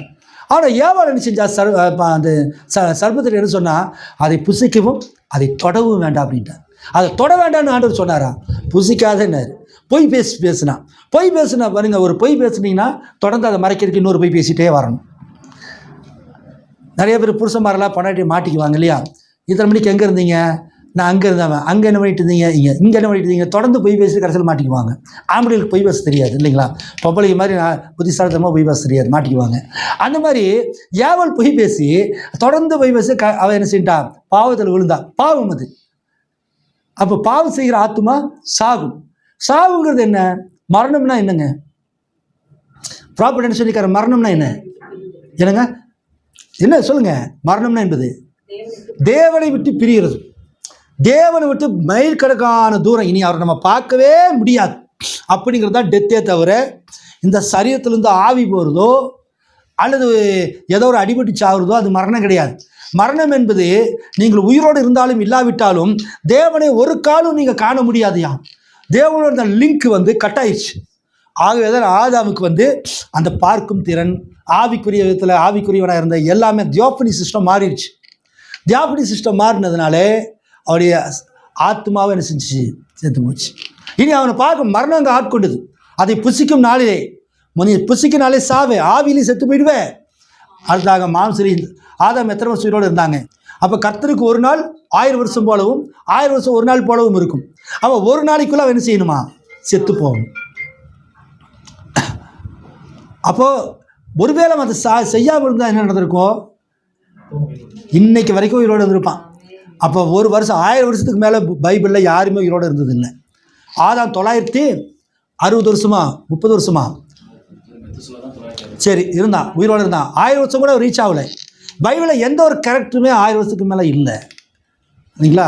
சரி, இது அப்போது ஆத்மானா உங்களுக்கு புரிஞ்சுதா? ஆத்மா சாகிறதுன்னா என்ன? தேவனை விட்டு பிரிகிறது. அப்போ நம்ம பாடி சிஸ்டம், ஆதாம் பாடி சிஸ்டத்தில் theophany and physical, theophany and flesh ரெண்டுமே இருந்துச்சு. ஆனால் பாவம் செஞ்சதுக்கு பிறகு தேவன் விலகிட்டார். சாதாரணமாக போய் பார்க்க முடியல, பேச முடியல, தேவனோட உலாவ முடியல. அவர் இங்கே தான் இருந்தார், ஆனால் இவங்களால பார்க்க முடியல. ஆவிக்குரிய சென்ஸ் எடுத்துட்டார். ஸோ இன்றைக்கி நமக்கு உள்ள அந்த சென்ஸ் இருக்குது. கிறிஸ்துவுக்குள் புது சிருஷ்டியாகி நம்ம ரேப்சர் பாடி ஆகும்போது நம்ம வெளியில் இருந்தாலும் இங்கே உள்ள எத்தனை பேர் இருக்கிறாங்கன்னு பார்க்க முடியும். வெளி உலகத்தை வெளியே 5th டைமென்ஷன் 6th டைமென்ஷனை பார்க்க முடியும். இங்கேருந்து அமெரிக்காவில் இப்போ என்ன பேசிகிட்டு இருக்கிறாங்க அப்படிங்கிறது இங்கேருந்து பார்க்க முடியும். நீங்கள் ஒரு 50 கிலோமீட்டருக்கு அந்த பக்கம் இருந்து மெதுவாக பேசினாலும் கூட நம்முடைய காதில் சத்தமாக துணிக்கும். நம்ம எவ்வளோ தூரத்தில், ஒரு குறைஞ்சது ஒரு 10 மைல் தூரத்தில் ஒரு பொருள் போயிட்டு இருந்தாலும் கூட நம்ம பார்க்கும்போது ரொம்ப தெளிவாக தெரியும். அதுதான் அந்த 5 சென்ஸ். ஆனால் இப்போது மாம்ச பிரகாரமாக இந்த 5 புலன்கள் மட்டும்தான் இப்போ இருக்குது. இதை வச்சு நம்ம தேவனை சொந்தமாக்கிக்கணும். தேவனை சொந்தமாக்குறதுக்காக தான் இருக்கும். இப்போது இதுக்கு தேவன் என்ன செஞ்சார்? மனுஷனுக்கு ஆத்துமாவை கொடுத்துருக்கிறார் இல்லைங்களா? இந்த ஆத்துமாவை குறித்து பார்க்கும்போது தீர்க்கதரிசி சொல்கிற காரியம் அது நிறைய பேர் எடுத்துக்கிற விஷயம்தான். கேள்விகளும் பதில்களும் அப்படிங்கிற செய்தியில் COD 21 பேரா 21 அதில் சொல்கிறார், மானிட வர்க்கத்துக்கு அடுத்தபடியாக இருந்தது சர்ப்பமே. நம்ம பேசிட்டு வந்தோம் இல்லையா? பூமியில் உள்ள எல்லா மிருகங்களை காட்டிலும் அது மிகவும் தந்திரமுள்ளதாக இருந்தது. வேதம் கூறுகிறது மிகவும் சாமர்த்தியம் உள்ளது. அதற்கு ஏறக்குரிய ஒரு ஆத்துமா இருந்துச்சு. சொல்கிறாருங்க, ஏறக்குரிய ஒரு ஆத்துமா இருந்துச்சு. சிஸ்டர் கவனிச்சிங்களா? சர்ப்பத்துக்கு ஆத்துமா இருந்துச்சு. உங்கள் வீட்டில் இல்லை, அதில் இல்லை. உங்கள்கிட்ட ஆத்மாவும் இல்லை, அதுலேயும் இல்லை. எங்கிட்ட தான் இருக்குதுங்க. இல்லை, அது சொல்கிறேன். சர்ப்பத்துக்கு ஆத்மா இருந்துச்சுன்னு சொன்னீங்களா, இல்லைன்னு சொன்னீங்களா? இல்லைன்னு சொன்னீங்க. ஆனால் பிரம்மம் சொல்கிறாரு அதற்கு யாருக்குரிய ஒரு ஆத்மா இருந்தது. அதற்கு ஆத்மாவுக்காக ஒரு இடம் இருந்தது. ஆனால் அது என்ன செய்தது? தேவனை வஞ்சிக்க எண்ணி தன்னை சாத்தானுக்கு விற்று போட்டது. தேவனை வஞ்சிக்க முயன்று இவ்வளவு தூரம் நான் சொன்னதை யார் புரிந்து கொண்டீர்கள்? சாத்தான் சர்ப்பத்துக்கு ஏறக்குரிய ஆத்துமா இருந்தது. அவர்கள் அந்த எலும்புகளை எல்லாம் தேடுவார்கள் என்று தேவன் அறிந்திருந்தார். மனிதனை போல் காணப்படும் எந்த ஒரு எலும்பும் பாம்பில் இல்லை. அது சபிக்கப்பட்டது. அது முன்பு மனிதனை போல் கால் ஒன்றி நின்றிருந்தது. சரி, இப்போ பாருங்க. இப்போ அவர் சொல்கிறாரு, இன்றைக்கும் அவங்க அந்த சர்ப்பத்தை ஏவாளை கெடுத்துருச்சு, கற்பழிச்சிருச்சு. அதுக்கு பிறகு அந்த சர்ப்பம் இன்னைக்கு எங்கேயா? ஏன் சர்ப்பம் அந்த ஏவாளை கற்பழிக்கும் போது ஆதாமை காட்டிலும் சர்ப்பம் மிக வாட்ட சாட்டமாக நல்ல ஹேண்ட்ஸமாக ஏவாளை கவரக்கூடிய அட்ராக்டிவ்லாம் அது இருந்துச்சு. அப்போ சாத்தான் லூசிபர் சர்ப்பம் பிசாசு இல்லை, சர்ப்பத்துக்குள்ளே யார் புகுந்துட்டா? பிசாசு புகுந்தான். பிசாசு ஏற்கனவே மிக அழகுள்ளவன். அவன் விடியற் காலத்து நட்சத்திரம், விடிவெளி நட்சத்திரம். அவன் வந்து 12 விதமான நவரத்ன கற்கனால் நீ பூரண அழகுள்ளவன், ஞானத்தால் நிரம்பியவன், பூரண அழகுள்ளவன். யாரு? சாத்தான். ஆனால் அவன் வந்து ஸ்பிரிட்டோ, அவன் ஆவி. அவன் ஏவாள்கிட்ட வந்து எந்த தப்பும் பண்ண முடியாது. ஒரு ஆவியும் ஒரு மாம்ச சரீரமான ஒரு பெண்ணோ ஆணோ தப்பு பண்ண முடியாது இல்லைங்களா? ஆவி வந்து அதுக்குள்ளே பூந்துக்க முடியுமே தவிர அவளை ஒரு பெண்ணை கற்பவதியாக்கவோ, அவர் ஆண் ஆவி வந்து ஒரு பெண்ணை கற்பதியாக்கவோ, பெண் ஆவி வந்து ஒரு ஆணுடைய ஆவியில் இருந்து கற்பந்தரிக்கவோ முடியாது. அப்போ லூசிபர் என்ன பண்ணுறான்? அப்போ இந்த இடத்துல ஏவாள் தேவனுக்கு பிடிக்காத ஒரு காரியம் அல்லது தேவனுக்கு எதிரான ஒரு காரியம் என்னன்னாக்க, இவர்களை மாம்சத்தில் இணைய செஞ்சு மாம்சத்தின் மூலமாய் பிள்ளை பெற்றெடுக்கிறது. இந்த டெக்னிக் வந்து சர்ப்பத்துக்கு தெரியும். ஏன்னா சர்ப்பம் வந்து எல்லா மிருகங்களிலும் எப்படி இருந்துச்சு? தந்திரம் உள்ளது. இப்போது அது சப்சல் அப்படிங்கிறதுக்கு வந்து இங்கிலீஷ் வெப்ஸ்டர் டிக்ஷனரியில் என்ன சொல்லப்படுது? ஆக்ஸ்போர்ட் டிக்ஷனரியில் வாழ்க்கை குறித்த எல்லா தத்துவங்களையும் தெரிஞ்சுவையா. வாழ்க்கை குறித்த எல்லா தத்துவங்களும் தெரியும். நம்ம தமிழ்நாட்டில் ஒரு புஸ்தகம் இருக்கு இல்லையா, கண்ணதாசன் எழுதுனது வந்து வாட்ஸ்யானர். இந்த காமசாஸ்திரம், காமசூத்திரம்னு சொல்லுவாங்க. வாழ்க்கை குறித்து தானே எல்லா தந்திரங்களும். அது வாழ்க்கைன்னா இதாயா வாழ்க்கை. யாரெல்லாம் இருந்தான் இல்லையா, அவனால் இதானே சொல்கிறான். உலகத்தில் பேரின்பமே இதாயா, இதை தவிர வேறு ஒன்றுமே கிடையாது. நீ வீடு கட்டலாம், இது பண்ணலாம், எல்லாம் பண்ணலாம். ஆனால் அவருடைய ஆசிரமத்தில் போனால் எல்லாருமே ட்ரெஸ் எல்லாம் போய்க்கலாம், வந்துக்கலாம், என்ன யார் கூட வேணால் யாரும் இருக்கலாம். அந்த மாதிரி நம்ம பார்த்ததில்லை, கேள்விப்பட்டு சொல்கிறோம். அந்த மாதிரி வந்து இதுதான் வாழ்க்கை. அப்போ இதை குறித்து அவங்ககிட்ட போய் நீ பேசுனீங்கன்னா அவன் அப்படியே அவன் பேச பேச பேச பிரெயின் வாஷ் ஆகி நம்மளும் அதே மாதிரி ஆகிடுவோம். உலகத்தை எங்கே சுற்றினாலும் இதாயாப்பா, வேறு என்னப்பா இதுதான் அப்படிங்கிற லெவலுக்கு அது வந்துடும். அப்போ சாத்தான் அவனே ஏற்கனவே ஞானம் உள்ளவன், சர்ப்பமும் இன்டெலிஜென்ட், ரொம்ப டெக்னிக் உள்ளது அது. அப்போது அவங்களுக்கு அது சர்ப்பத்துக்கு தெரியும். இந்த மனுஷனுக்கும் மிருகத்துக்கும் வந்து மிருகம் வந்து ஒரு காட்டு ஜென்மம். ஏன்னா அது ஒரு மிருகத்தை வந்து ஒரு சிம்பன்சியாக இருக்குது, நம்ம வளர்த்துறோம். சைக்கிளை உட்காரச்சு ஓட்டு பழகிறோம். அது சைக்கிள் வச்சு ஓட்டுமா ஓட்டாதா? சைக்கிளை ட்ரைனிங் கொடுத்தா ஓட்டும். ஆனால் தனியாக ஓட்டிகிட்டு போகுமா? ஓட்டி போகாதுங்களா? ஓட்டும். திடீர்னு யாரோ குறுக்க வந்தாங்கன்னா பிரேக் போட தெரியாது. அது சொல்லி கொடுத்த மாதிரி ஓட்டும். பிரேக் போடணும், அங்கே குழந்தை வருது நிற்கணும், அதெல்லாம் அது தெரியாது. ஏன் தெரியாது? சிந்திக்க முடியாது. ஏன் சிந்திக்க முடியாது? அதுக்கு ஆத்துமா இல்லை. பிரம்மமா தான் சொல்கிறார். நீங்கள் குரங்குகளெல்லாம் வளர்த்தலாம், சிம்பன்சி வளர்த்தலாம். ஆனால் ஒரு ஆப்பிரிக்கனை கொண்டு வாங்க, ஒரு காட்டுவாசியை, குரங்கை விட மோசமானவன், ஆதிவாசி, அவனுக்கு ஒன்றுமே தெரியாது, ட்ரெஸ்ஸே போட தெரியாது. அப்படிப்பட்ட ஒரு மனுஷனுக்கு தாங்க, சிம்பன்சியும் தாங்க. சிம்பன்சியும் தான் சைக்கிள் ஓட்ட வைக்கவோ கார் ஓட்ட வைக்கவோ முடியும், அவனையும் கார் ஓட்ட வைக்க முடியும். ஆனால் ஆதிவாசிக்கு நான் ட்ரைனிங் கொடுத்து அவனை கார் ஓட்டி பழக்கினாக்கு அவன் கார் ஓட்டிட்டு போவான். எங்கே நிறுத்தணும், சிக்னல் போட்டால் நிற்கணும், சிக்னல் ஆன் ஆச்சுன்னா போகணுங்கிறது மனுஷனுக்கு கற்றுத்தர முடியும். ஆனால் சிம்பன்சிக்கு நீங்கள் என்ன சொன்னாலும் அது புரியாது. ஏன்னா அதுக்கு சிந்திக்கும் ஆற்றல் அதுக்கு இல்லை இல்லைங்களா? 5 புலன்களுக்கு மேலே 6வது புலன் இருக்குது, அது இல்லை அவங்ககிட்ட, அந்த மிருகத்திட்ட. ஆனால் இதுக்கு என்ன இருக்குது? மனுஷனுக்கு இருக்குது இல்லைங்களா? அது 6வது சென்ஸ் இருக்குது. அப்போது ஆனால் மிருகங்கள் அதுக்காக மொக்க நடத்தும் இல்லை, அதுக்கு நிறைய அறிவு இருக்குது. மனுஷனுக்கு காட்டில் அறிவு இருக்குது. நீங்கள் யானையெல்லாம் பார்த்துட்டிங்கன்னா எஸ்டேட்டுக்கெல்லாம் காடுகளை போனீங்கன்னா சுற்றிலும் வேலி போட்டு வச்சுருப்பாங்க, மின்வேலி. அந்த மின்வேலியை வந்து யானை தொட்டுச்சுன்னு என்ன ஆகும்? ஷாக் அடிச்சிடும். அவன் யானை என்ன தெரியுங்களா? அதுக்கு தெரியும், பழக்கப்பட்ட யானைக்கு நேராக போய் ஒரு கம்பை எடுத்துகிட்டு வரும், மரம் எடுத்துகிட்டு அது மேலே போட்டு அது மேலே ஏறி போயிடும். மனுஷனோட அறிவு அந்த மாதிரி. யானைக்கு, நாய்க்கு, எல்லாத்துக்கும் அறிவு இருக்குதுங்க. ஒரு நாய்க்கு நீங்கள் எலும்பை போட்டிங்கன்னா அது என்ன செய்யும்? சாப்பிட்டுட்டு போய் குழி பறித்து ஒழிச்சு வச்சிடும். அதுக்கு பிறகு அதுக்கு தான் தெரியும் எங்கே இருக்குன்னு. மறுபடியும் அடுத்த நாள் போய் அதை எடுத்து சாப்பிட்டு மறுபடியும் ஒழிச்சு வைக்கும். இந்த மாதிரி ஒவ்வொரு மிருகங்களுக்கும் ஞானம், அறிவு நிறையா இருக்குது. ஆனால் எல்லாத்த பார்க்கலும் விசேஷமான ஞானம் இந்த ஆண் பெண்ணுக்குள்ளே இருக்கிறதான ஒரு சூட்சமும், இந்த நாலேஜ் இருக்குது பார்த்தீங்களா? இது வந்து மற்ற மிருகங்களுக்கு கிடையாது. மற்ற மிருகங்கள் அனைத்துமாகவே மல்டிஃபிகேஷனுக்காக, அதாவது இனப்பெருக்கத்துக்காக வருஷத்துக்கு ஒரு முறை அவ்வளோதான் அதுக்கு அந்த தாட்டு வருமே தவிர வேறு எந்த தாட்டும் கிடையாது. ஒரு நாய் இன்னொரு குட்டி போடணும், யானை குட்டி போடணும், பெருகணும், அவ்வளோதான் தெரியும். வேறு எதுக்கும் அதுக்கு அந்த டைம் வரும்போது ஆட்டோமேட்டிக்காக லிங்க் ஆகும், குட்டி போட்டு அதை மறுபடியும் நீ யாரோ நான் யாரோ அப்படி தான். அதுக்கு முறையும் கிடையாது, மிருகங்களுக்கு முறையும் கிடையாது. போட்ட குட்டிக்கிட்டே விட தப்பு பண்ணும் அதில். ஏன்னா அது சிந்திக்க ஆற்றல் கிடையாது. ஆனால் மனித வாழ்க்கையில் அப்படி கிடையாது இல்லைங்களா? மனிதன் வந்து வருஷத்துக்கு ஒரு முறை இல்லை, எங்கேயோ இன்றைக்கி பார்த்தா இன்றைக்கி எத்தனையோ குழந்தை பிறந்திருக்குது, நாளைக்கு பார்த்தா நாளைக்கு எத்தனையோ, மணிக்கு இத்தனை குழந்தைகள் பிறந்துட்டு தான் இருக்குது. ஆனால் மிருகங்களை நீங்கள் பார்த்தீங்கன்னாக்க நாய்களுக்குன்னு ஒரு பருவம் இருக்குது, மாம்பழ சீசன் ஒன்று இருக்குது தாவரங்களுக்கு, இல்லைங்களா? காய்களுக்கு ஒரு சீசன் இருக்குது, யானைக்கு ஒரு சீசன் இருக்குது, மீன்களுக்கு வந்து இந்த சீசனில் மீன்கள் நிறையா வரும்னு இருக்குது. அப்போது மனுஷனுக்குள்ளேயும் வந்து அந்த தேவன் வந்து டியூவலாக இருக்குது, படைச்சிருக்காரு. மனுஷனை வந்து ஆவிக்குரிய விதமாக பெருக்கிறதுக்கு தேவன் வச்சிருக்கிறாரு, மாம்சத்தில் பெருக்கிறதுக்கும் தேவன் வச்சிருக்கிறார். ஆனால் அவருடைய கட்டளை என்னென்னா, மாம்சத்தில் அவனுக்கு எல்லாம் கொடுத்துருக்குறேன், ஆனால் நீ அதை டச் பண்ணக்கூடாது, அவ்வளோதான். வெளியே போகும்போது ஒரு 100 ரூபா பையன்கிட்ட கொடுக்குறோம், 250 ரூபாய் வந்து என்ன செய்யணும், இந்த 50 ரூபாய் செலவு பண்ணு, இந்த 50 ரூபாய் நீ செலவு பண்ண பெட்டியிலே வச்சுருக்கணும். நான் வர்ற வரைக்கும், நான் வந்ததுக்கு வர்றதுக்கு கூட ஒருவேளை ஏதாவது உனக்கு தேவைப்பட்டால் நான் உனக்கு ஃபோன் பண்ணி சொல்லுவேன், நீ அதை செலவு பண்ணிக்கணும். அது வரைக்கும் என்ன செய்யக்கூடாது, அந்த 50 நீ வச்சுருக்கணும். ஆனால் இவன் என்ன பண்ணுறான், போனதுக்கு பிறகு அந்த 50 நிறைய ஜூஸ் வாங்கி குடிச்சிட்டு மீதி இருக்கிற 50 இங்கே செலவு பண்ணிவிட்டு நான் வரும்போது என்கிட்ட பணம் இல்லை, நான் கோவம் வருமா வராதா? அப்போ என்னுடைய வார்த்தையை மீறிட்டான். நீ 50 ரூபா தான் செலவு பண்ணணும், 50 ரூபா பத்திரமா வச்சுருக்கணும். அப்போ வந்து சரீரத்தில் ஆர்கனும் வச்சுருக்கிறாரு, மாம்சத்தில் பெருகிறதுக்கும் மெத்தட் வச்சுருக்கிறாரு, ஸ்பிரிச்சுவலாக பெருகிறதுக்கும் மெத்தட் வச்சுருக்காரு. ஆனால் அவருடைய ப்ரீவில், அவருடைய பரிபூர்ண சித்தம் என்னன்னாக்கே, மிருகங்கள் மாதிரி இணைஞ்சு குட்டி போடக்கூடாது. இவன் வார்த்தையில் என்னுடைய மகன் என்ன நான் எப்படி பெற்றனோ அப்படி தான் அவனை, நான் வார்த்தையில் தான் அவனை சிருஷ்டித்தேன், அதே மாதிரி வார்த்தையில் அவன் பிறப்பிக்கணும், அதுதான் பாவம் செய்யாது, அப்படிங்கிற தேவனுடைய சித்தம். ஆனால் சாத்தான் என்ன பண்ணால், சர்ப்பத்துக்குள்ளே வந்து உட்காந்துட்டு தேவனுக்கு எகென்ஸ்டாக பண்ணுறது தானே.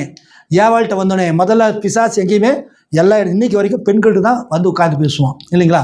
அவன் என்ன செஞ்சான், வந்து அது முட்டாள், உனக்கு தெரிய மாட்டேங்குது, உன் புருஷன் தான் ஏமாளினா நீ இப்படிமா இருக்கிற, உன் புருஷனுக்கு ஒன்றும் தெரியாது, நீ அவனை கவனி, நீ தான் சொல்லிக் கொடுக்கணும், அவனுக்கு மக்கு, நம்ம தான் பொம்பளை தான் சொல்லிக் கொடுக்கணும் அப்படின்ட்டு அந்த அந்த மெத்தடை வந்து உன் பாடியிலேயே தேவன் வச்சிருக்கிறார், உன் சரீரத்திலேயே இது இருக்குது. நீ அதுக்கு போய் வார்த்தையில் போயிட்டு அதை தேவனை இது வேண்டாம் தொட வேண்டான்னு சொன்னான்னு அவட்ட மைண்டை டிஸ்டர்ப் பண்ணி, அப்போ தான் அவளுக்கு அந்த விருட்சம் பார்வைக்கு இன்பமும் இச்சிக்கப்படுறதுக்கு விருட்சமாக இருக்குன்ட்டு அதன் கனியை பறித்து பூசித்தான், இல்லையா? அதில் வீக் ஆகிட்டான். ஒரு ஆம்பளைட்ட வந்துருந்தாக்கா வீக் ஆகிருக்க மாட்டான், போயிடு அப்படின்ட்டுவான். பெண்கள் வந்து இந்த விஷயத்தில் சீக்கிரமாக விழுந்துருவாங்க. ஆகவே அங்கே போய் அவளை பலகீனப்படுத்தி அதன் மூலமாக சர்ப்பத்தை கொண்டு அதை நடப்பித்து சர்ப்பத்தில் இருக்கிற அந்த ரத்த அணுக்களை ஏவாளுக்குள்ளே இன்ஜெக்ட் பண்ணிட்டான். இப்போ சர்ப்பத்தை விட்டு பிசாசு போயிட்டான். சர்ப்பங்கிறது ஒரு இன்னோசென்ட் அனிமல், ஆனால் அது நல்லா பார்க்கறதுக்கு அழகா. ஆனால் அந்த சர்ப்பத்துக்கு தேவன் ஒரு காரியத்தை என்ன செஞ்சுருந்தாருன்னா விசேஷமாக கொடுத்துருந்தார். என்ன விசேஷங்க? கம்யூனிகேஷன், பேசும். அதனால தான் அவன் சர்ப்பத்தை செலக்ட் பண்ணான். ஒருவேளை வேறொரு மிருகத்தை செலக்ட் பண்ணியிருந்தானா யாவன் என்ன பண்ணியிருப்பா, எப்போ அப்படின்னு அடிச்சு துரத்திருப்பான், பக்கத்தில் வராதோடு அப்படின்னு இருப்பான். ஆனால் மிருகத்தோட பேசக்கூடிய மிருகமாக இருக்கிறதுனால, அதோடைய ஏறக்குரிய மிருக விருக்கத்துக்கு பக்கத்து சிருஷ்டிப்பாக இருக்கிறதுனால அவருடைய ரத்தமும் என்ன செய்யும், யாவாளுக்கு செட் ஆகும். அதே சமயத்தில் பேசி மயக்கிறதுக்கும் அவனுக்கு முடியும். ரெண்டு ஆல்ரெடி அவன் வந்து subtle than any beast of the field, எல்லா மிருகங்களை பார்க்கலும் தந்திரம் உள்ளவனாய், ஞானம் உள்ளவனாய், அறிவுள்ளவனாய் இருந்தான். ஆகவே சர்ப்பத்தை பயன்படுத்தினான் ஏவாளை வந்து. இன்றைக்கும் அப்படி தான், ஊழியக்காரர்களானாலும் சரி, ஆண்களானாலும் சரி, பக்கத்து வீட்டு பையனாக இருந்தாலும் சரி, அவர்கள் மூலமாக அவருடைய அபிஷேகிச்சுன்னா ஒரு பெண்ணை ஈஸியாக வீழ்த்திடுவான், பேசியே வீழ்த்திடுவான், இல்லைங்களா? பெண்கள் வந்து இன்றைக்கி கணவன் மனைவி வாழ்க்கிற சண்டை, குடும்பத்தில் சண்டை என்னன்னாக்க, பெண்கள்கிட்ட வந்து யாரோ ஒருத்தர் இன்ஜெக்ட் பண்ணிட்டு போயிடுவாங்க. அது என்ன செய்யும், மரமாக செடியாக மரமாக வளரும். உன் புருஷனை பற்றி தெரியுமா, அந்த பொண்ணுகிட்டயே பேசிட்டு இருக்கிறான், உன் புருஷனை பற்றி தெரியுமா, இவன் இப்படி செஞ்சுட்டு இருக்கிறான், உன் புருஷனை பற்றி தெரியுமா, இவன் இப்படி இருக்கிறான். அது என்ன ஆயிரும், அந்த விதை பெருசாயிரும். இப்படியெல்லாம் ஆம்பளை விட்டுட்டு இருக்கக்கூடாது. அப்படி தான் அன்றைக்கி எங்கள் வீட்டில் ஒருத்தர் இப்படி தான் பண்ணா, இப்படியே விட்டு கடைசியில் இப்படி போயிட்டாங்க 2 பேரும். நீ என்ன இப்படி இருக்க, புருஷனை கேட்க மாட்டியா, சண்டை போட மாட்டியா, திட்ட மாட்டியா அப்படின்னு போட்டுருவாங்க. அரசியல் என்னங்க, அவன் நல்லவனாக தான் இருப்பான், பேசி பேசி பேசி அவன் உண்மையாகவே கட்டவனாகி கடைசியில் டைவர்ஸ் வரைக்கும் போயிடுவான். அதே மாதிரி ஸ்திரீகள் பலகீனமான, பைபிள் சொல்லுது இல்லையா, அவள் எப்படி ஒரு பலகீனமான பாண்டம். ஆண் அப்படி இல்லை, ஆண் தான் சீக்கிரம் பலகீனமாக விழுந்துருவாங்கன்னு நினைப்பாங்க. ஆனால் ஆண் அவள் சீக்கிரம் விழுங்க மாட்டான், பெண் சீக்கிரம் விழுந்துருவான். பிரணம் சொல்கிறாரு, பெண்ணானவள் எப்படி இருக்கிறாள், உணர்ச்சி புலம்பாய் இருக்கிறாள், எந்த விதத்துலையும் அவள் வீழ்ச்சிக்கு தயாராக இருப்பான். தயாரானா அவள் மைண்டில் இருக்காது, அவள் சரீரம் அப்படி வடிவமைக்கப்பட்டிருக்கிறது, வேண்டான்ட்டு இருக்கும். ஆனால் சூழ்நிலை என்ன செய்யணும், அவளை மாற்றிடும். அவள் உணர்ச்சி புலம்பாய் இருக்கக்கூடியவள். ஆகவே பலகீன பாண்டமாக இருக்கிறனால தான் அவளை நீ பிரசங்கம் பண்ணாதே, முன்னுக்கு வராதே அப்படி அவர் எதுவுமே முக்கியத்துவமாக கொடுக்கல. ஏன்னா விழுந்துருவான். இன்றைக்கி வேலைக்கு போகிற பெண்கள், வர பெண்கள் எல்லாமே செகண்டில் ஏமாறுறது தான். பஸ்ஸில் இருப்பாங்க, பக்கத்தில் ஆம்பளைங்க வருவாங்க, ஒரு சின்ன நெருக்கம் அவங்கள தவறாக கொண்டு போயிடும், பழக்கத்தை ஏற்படுத்தும், விழுந்துருவாங்க. ஒரு கடையில் வேலை செய்வாங்க, கடையில் 2 பேர் போவாங்க வருவாங்க, கொடுக்கல் வாங்கல உரசல் ஏற்படும், டக்குன்னு அவன் விழுந்துருவான். பெண் இடம் கொடுக்காம ஒரு ஆண் என்ன செய்ய முடியாது, தப்பு பண்ண முடியாது. ஆண் தூண்டுபவன், பெண் என்ன செய்வா, விழுந்து போடுவான். ஸோ உலகமானது பெண்ணுடைய பலகீனத்தை பயன்படுத்தி பெண்ணானவள் தன்னுடைய பலகீனத்தை உணராதபடிக்கு இருக்கிறதுனால தான் இந்த உலகத்தில் இன்னைக்கு உலகம் முழுவதும் விபச்சார பாவங்கள் அதிகம். எல்லாமே எப்படி இருக்குது, அடல்ட்ரி, விபச்சாரம். ஏன் சாத்தானுக்கு தேவனுக்கு பிடிக்காத 2 காரியம், ஒன்று விக்கிரக ஆராதனை, விபச்சாரம். ஸோ விபச்சாரத்தின் மூலமாய் தன்னுடைய சந்ததியை பெருக்கும்படியாக சாத்தான் என்ன செய்கிறான், பெண்ணை பயன்படுத்துகிறான் இன்றைக்கும். ஆகவே தான் இந்த அழகு சாதனங்கள், பியூட்டி பார்லர்ஸு, அரைகுறை ஆடைகள், இன்றைக்கி சினிமாக்காரிக்கு மாதிரி ஆட்டம் போகிற, இன்றைக்கெல்லாம் பார்த்தீங்கன்னா யூடியூப் ஆன் பண்ணுங்க, எங்கே போங்க. ஒரு காலத்தில் சாதாரணமாக இருந்ததெல்லாம் இன்றைக்கி யூடியூப்பில் பகிரங்கமாக வருது. பேச பயந்த வார்த்தைகளெல்லாம் இன்றைக்கி சர்வசாதாரணமாக பேசுகிறாங்க இல்லையா. குழந்தைங்களும் அது பார்க்குது, வாலி பசங்களும் ஒரு காலத்தில் எது மூடி மறைக்கப்பட்டதோ இன்றைக்கு அது ஓப்பன் ஆயிடுச்சு. எதை வேணால் எப்படி வேணாலும் பேசலாம். அப்படி ஒரு சினிமா என்ன செய்ய முடியல, ஃபேமிலியாக பார்க்க முடியல. அல்லது ஒரு யூடியூப் மெசேஜ் என்ன செய்யணும், ஓப்பனாக பார்க்க முடியல. அந்த அளவுக்கு இன்றைக்கி கீழ்த்தரமாக என்ன செய்யுது, பெண்களே என்ன செய்கிறாங்க, தனியாக யூடியூப் ஆரம்பித்து பச்சையாக அவங்க என்ன செய்கிறாங்க, அவங்க அந்த சேட்டுனால சொல்லுவாங்களே அந்த மாதிரி பண்ணுறாங்க. பாருங்கள், சாதாரணமாக மொபைல் பார்த்துட்டு இருப்பா, திடீர்னு எங்கேருந்தோ ஒரு கால் வரும், மிஸ்டு கால் மாதிரி வரும். ஹலோ, இவங்க இருக்கிறாங்களா, குப்புசாமி இருக்காங்க, இல்லைங்க நீங்கள், நான் இல்லைங்க, நான் இது வேறு நம்பருங்க, உங்கள் பேருங்க, என் பேர் சாந்திங்க, அப்படிங்களா, எந்த ஏரியாங்க, அப்படியே ஏற்படும். அவர் 2-3 நாள் வேணும்னு பேசுவான். அதுக்கு ஒரு வீடியோ கால் வரும், ரொம்ப நல்லா இருக்கீங்களா, அப்படி இப்படி இருக்கீங்க நான் பேசுவான். இவன் ஸ்ட்ராங்காக இருந்தால் அதை பிளாக் பண்ணிவிட்டு அடுத்த கட்டத்துக்கு போயிட்டான்னா பிரச்சனை இல்லை. ஆனால் அவன் பேசுகிறது அவன் விரும்ப ஆரம்பித்தான்னா கடைசியில் அதை எப்படி அவன் இழுக்கப்படுறான்னு தெரியாது. அவன் ஒரே வார்த்தை கேட்பான், மேடம் ரொம்ப நல்லா பேசும், உங்கள் பேச்சு ரொம்ப இனிமையாக இருக்குது, ஸ்வீட்டாக இருக்குது, பரவாயில்லையே, என்ன இவ்வளோ அழகாக இருப்பீங்கன்னு நினச்சி கூட பார்க்கலையே அப்படிமா, நீங்கள் எங்கே ஜாக்கெட் தங்குறீங்க அப்படிமா. அவ்வளோதான். ஒன்று இவங்க அது டேய் போடா பொறிக்கினா வேலை முடிஞ்சுது. ஆனால் அவங்க எதுக்கு அதெல்லாம் பேசாதீங்கன்னா அடுத்தது வரும். அப்போ வரும்போது என்ன ஆயிரும், அவங்க ஆட்டோமேட்டிக்காக ஈர்க்கப்பட்டுருவாங்க. நேரில் சந்திக்கலாம், போகலாம், வரலாம், கடைசியில் 2 ஒன்றா கூட இருக்கலாம். கடைசியில் அது எங்கே முடியும், விபச்சாரத்தில் முடியும், கடைசியில் கொலையில், தற்கொலையில் முடியும், கடைசியில் குடும்பம் கெட்டு போயும். ஆகவே தான் பெண்கள் இடத்துல இன்றைக்கி சாத்தான் கொடுத்துருக்கிற மிக பயங்கரமான ஒரு ஆயுதம் செல்ஃபோனை நீங்கள் கரெக்டாக ஹேண்டில் பண்ணலைன்னா, ஏன்னா அவங்க தான் ஆண்கள் யாரோ ஒருத்தர் பேசுவாங்க, பிஸ்னஸ் அது இது, அதில் எத்தனையோ கால் வரும் போகும், டென்ஷனாக இருப்பான். இந்த சார் இப்படி பண்ணியா, அப்படி பண்ணி, அங்கே பெயிண்ட் அடிச்சாடா, அங்கே அது பண்ணியாடா, இல்லை இப்படி சார் இந்த வேலை முடிக்கல சார், அந்த வேலை முடிக்கல சார், இப்படி எத்தனையோ ஃபீல்டு ஆண்களுக்கு பணத்தை ஈட்டணும். ஆனால் பொம்பளைக்கு என்ன பண்ணுவாங்கன்னா, வீட்டில் வேலை செஞ்சு போட்டு சாப்பிட்டுட்டு தூக்கம் வராமல் இவன் சம்பாரிச்சு கொடுத்த கட்டில் மெத்தையில் படுத்துக்கிட்டு செல்ஃபோனை எடுத்துக்கிட்டு நோண்டிக்கிட்டு எவங்கிட்டையாவது சாட் பண்ணிவிட்டு பல்ல காமிச்சிட்டு இழிச்சிக்கிட்டு, எல்லா பெண்களும் இல்லை, விழுந்து போகிற பெண்கள். இதில் ஏறக்குரிய உலகத்தில் அநேக பெண்கள் இந்த மாதிரி விழுகிறவங்க தான். சாட்லேயும் ஃபேஸ்புக்லேயும் ஆண்களுடைய பசுப்பு பேச்சுக்கள், அவனுடைய வர்ணனைகள், சும்மானாவது அவன் நல்லாவே இருக்க மாட்டான், தினமும் வர்ணிப்பான். அவனுக்கு தேவை அவளோட வாழ்க்கை நடத்தணுங்கிறது இல்லை, அவளோட எப்படியாவது ஒரு நாள் இருந்துருவான், அவ்வளோதான். அதுக்கு பிறகு அதை தூக்கி போட்டு கரைச்சிப்பு தூக்கி போகிற மாதிரி அடுத்த பொம்பளைகிட்ட போயிடுவான். ஆனால் இந்த பெண்கள் என்ன செய்வாங்க, மனசை விட்டு அப்போ அவன் தான் கத்தின்னு கிடப்பாங்க, கடைசியில் சூசைட்டுக்கு போயிடும், இல்லைன்னா குடும்ப வாழ்க்கை போயிடும். பொம்பளையிலே அந்த மாதிரி ஆம்பளைகளை மாற்றுறவங்க நிறையா இருக்கிறாங்க. ஒரு ஆம்பளை அதை விட்டு ஒரு ஆம்பளை இப்படியே போகிறவங்க உண்டு. ஏன் இதெல்லாம் கொண்டு வந்தது யாருங்க, சாத்தான். ஏவாள் மூலமாக அந்த ட்ரேஸ் அவுட் இன்னைக்கு அப்படியே வந்துட்டு இருக்குது. இதை தான் நம்ம புரிஞ்சுக்கணும். பாவம் எங்கே ஆரம்பிச்சது, சர்ப்பத்தின் மூலமாக விபச்சாரத்தில் ஆரம்பிச்சது. கண்களின் இச்சை, அந்த கண்களின் இச்சை தான் ஏவாளை விட செஞ்சது. அது பார்வைக்கு இன்பமாக இருந்தது. என்னைக்கு ஒரு பெண் தன் புருஷனை தவிர வேற ஒருத்தனை அழகாக பார்க்க ஆரம்பிக்கிறாளோ அன்னைக்கு அவள் விழுந்தாச்சு. அவன் நல்லா அழகாக இருக்கட்டும், இல்லாமல் போகட்டும், அவனை அசிங்கமாக பார்க்கணும்னு அவசியம் இல்லை. தன் புருஷனை தவிர அல்லது தனக்கு வரப்போகிற புருஷனை தவிர ஒரு பெண் வேற ஒரு ஆணை ரசிக்க ஆரம்பிச்சிட்டாள்னாக்க அங்கே வீழ்ச்சி ஏற்படுகிறது. அதை ஏவாளை தான் செஞ்சான். சர்ப்பத்தை பார்த்த உடனே சர்ப்பத்தை கம்பேர் பண்ண தொடங்கினான். நம்முடைய ஆதாமும் இருக்கிறானே, அவன் நம்ம சரியாக பேசுறதில்ல, சிரித்து பேசுறதில்ல, இவன் என்ன பேசுகிறான், இவனை மாதிரி தான் இருக்கணும், இந்த மாதிரி ஒரு ஆம்பளை கிடைக்கல, என்ன ஜோக் அடிக்கிறான். சர்ப்பம் எப்படியெல்லாம் பேசியிருக்கும். அது ஒரு நாள் ஏற்பட்டதில்லை, ஒரு வாரம் இருக்கலாம், ஒரு மாதம் இருக்கலாம், அல்லது ஒரு வருஷம் இருக்கலாம்னு ப்ராஃபிட் சொல்கிறார். அவன் எப்படியெல்லாம் பேசியிருப்பான் சாமர்த்தியமாக. ஒரு வேளை அவளுக்கு ஜோக்காக இருந்தால் ஜோக்காகவே பேசியிருப்பான், அல்லது சிம்பத்தியாக பேசணும் சிம்பத்தியாக பேசியிருப்பான், அல்லது ஏதாவது இச்சையாக பேசணும் இச்சையாக பேசியிருப்பான். ஏன்னா அவன் அழகாக நாலேஜ் உள்ளவன், தந்திரம் ஞானம் உள்ளவன், அவன் அறிவாளி, அவன் பேசக்கூடிய திறமை உள்ளவன். ஆகவே அவன் எப்படி கவர் பண்ணணும்னு நினச்சி ஏவாளை பிராக்கெட் போட்டு கவர் பண்ணினான். ஸோ கண்களின் இச்சை, மாம்ச இச்சை இல்லைங்களா, அது யாரால் உண்டானது? பிசாசினால் உண்டானது. இப்போ உள்ள இருக்கிறது சர்ப்பம் மட்டுமல்ல, சர்ப்பத்துக்குள்ள இருக்கிற பிசாசு. சர்ப்பத்துக்கு ஞானம் இருக்குமே தவிர, பட் பிசாசு வந்து என்ன ஸ்டிமுலேட் பண்ணுறான். அப்போது சர்ப்பமானது இந்த வடிவத்தில் இருந்ததுனால தான் ஏவாளோட இணைய முடிஞ்சது. ஏவாள் இணைஞ்சதுனால அவள் கற்பவதி ஆனான் இல்லைங்களா. அதனால தான் அவள் முதல் பையன் கொலைகாரனாக பிறந்தான், காயின், சர்ப்பத்துடைய வித்தவன்.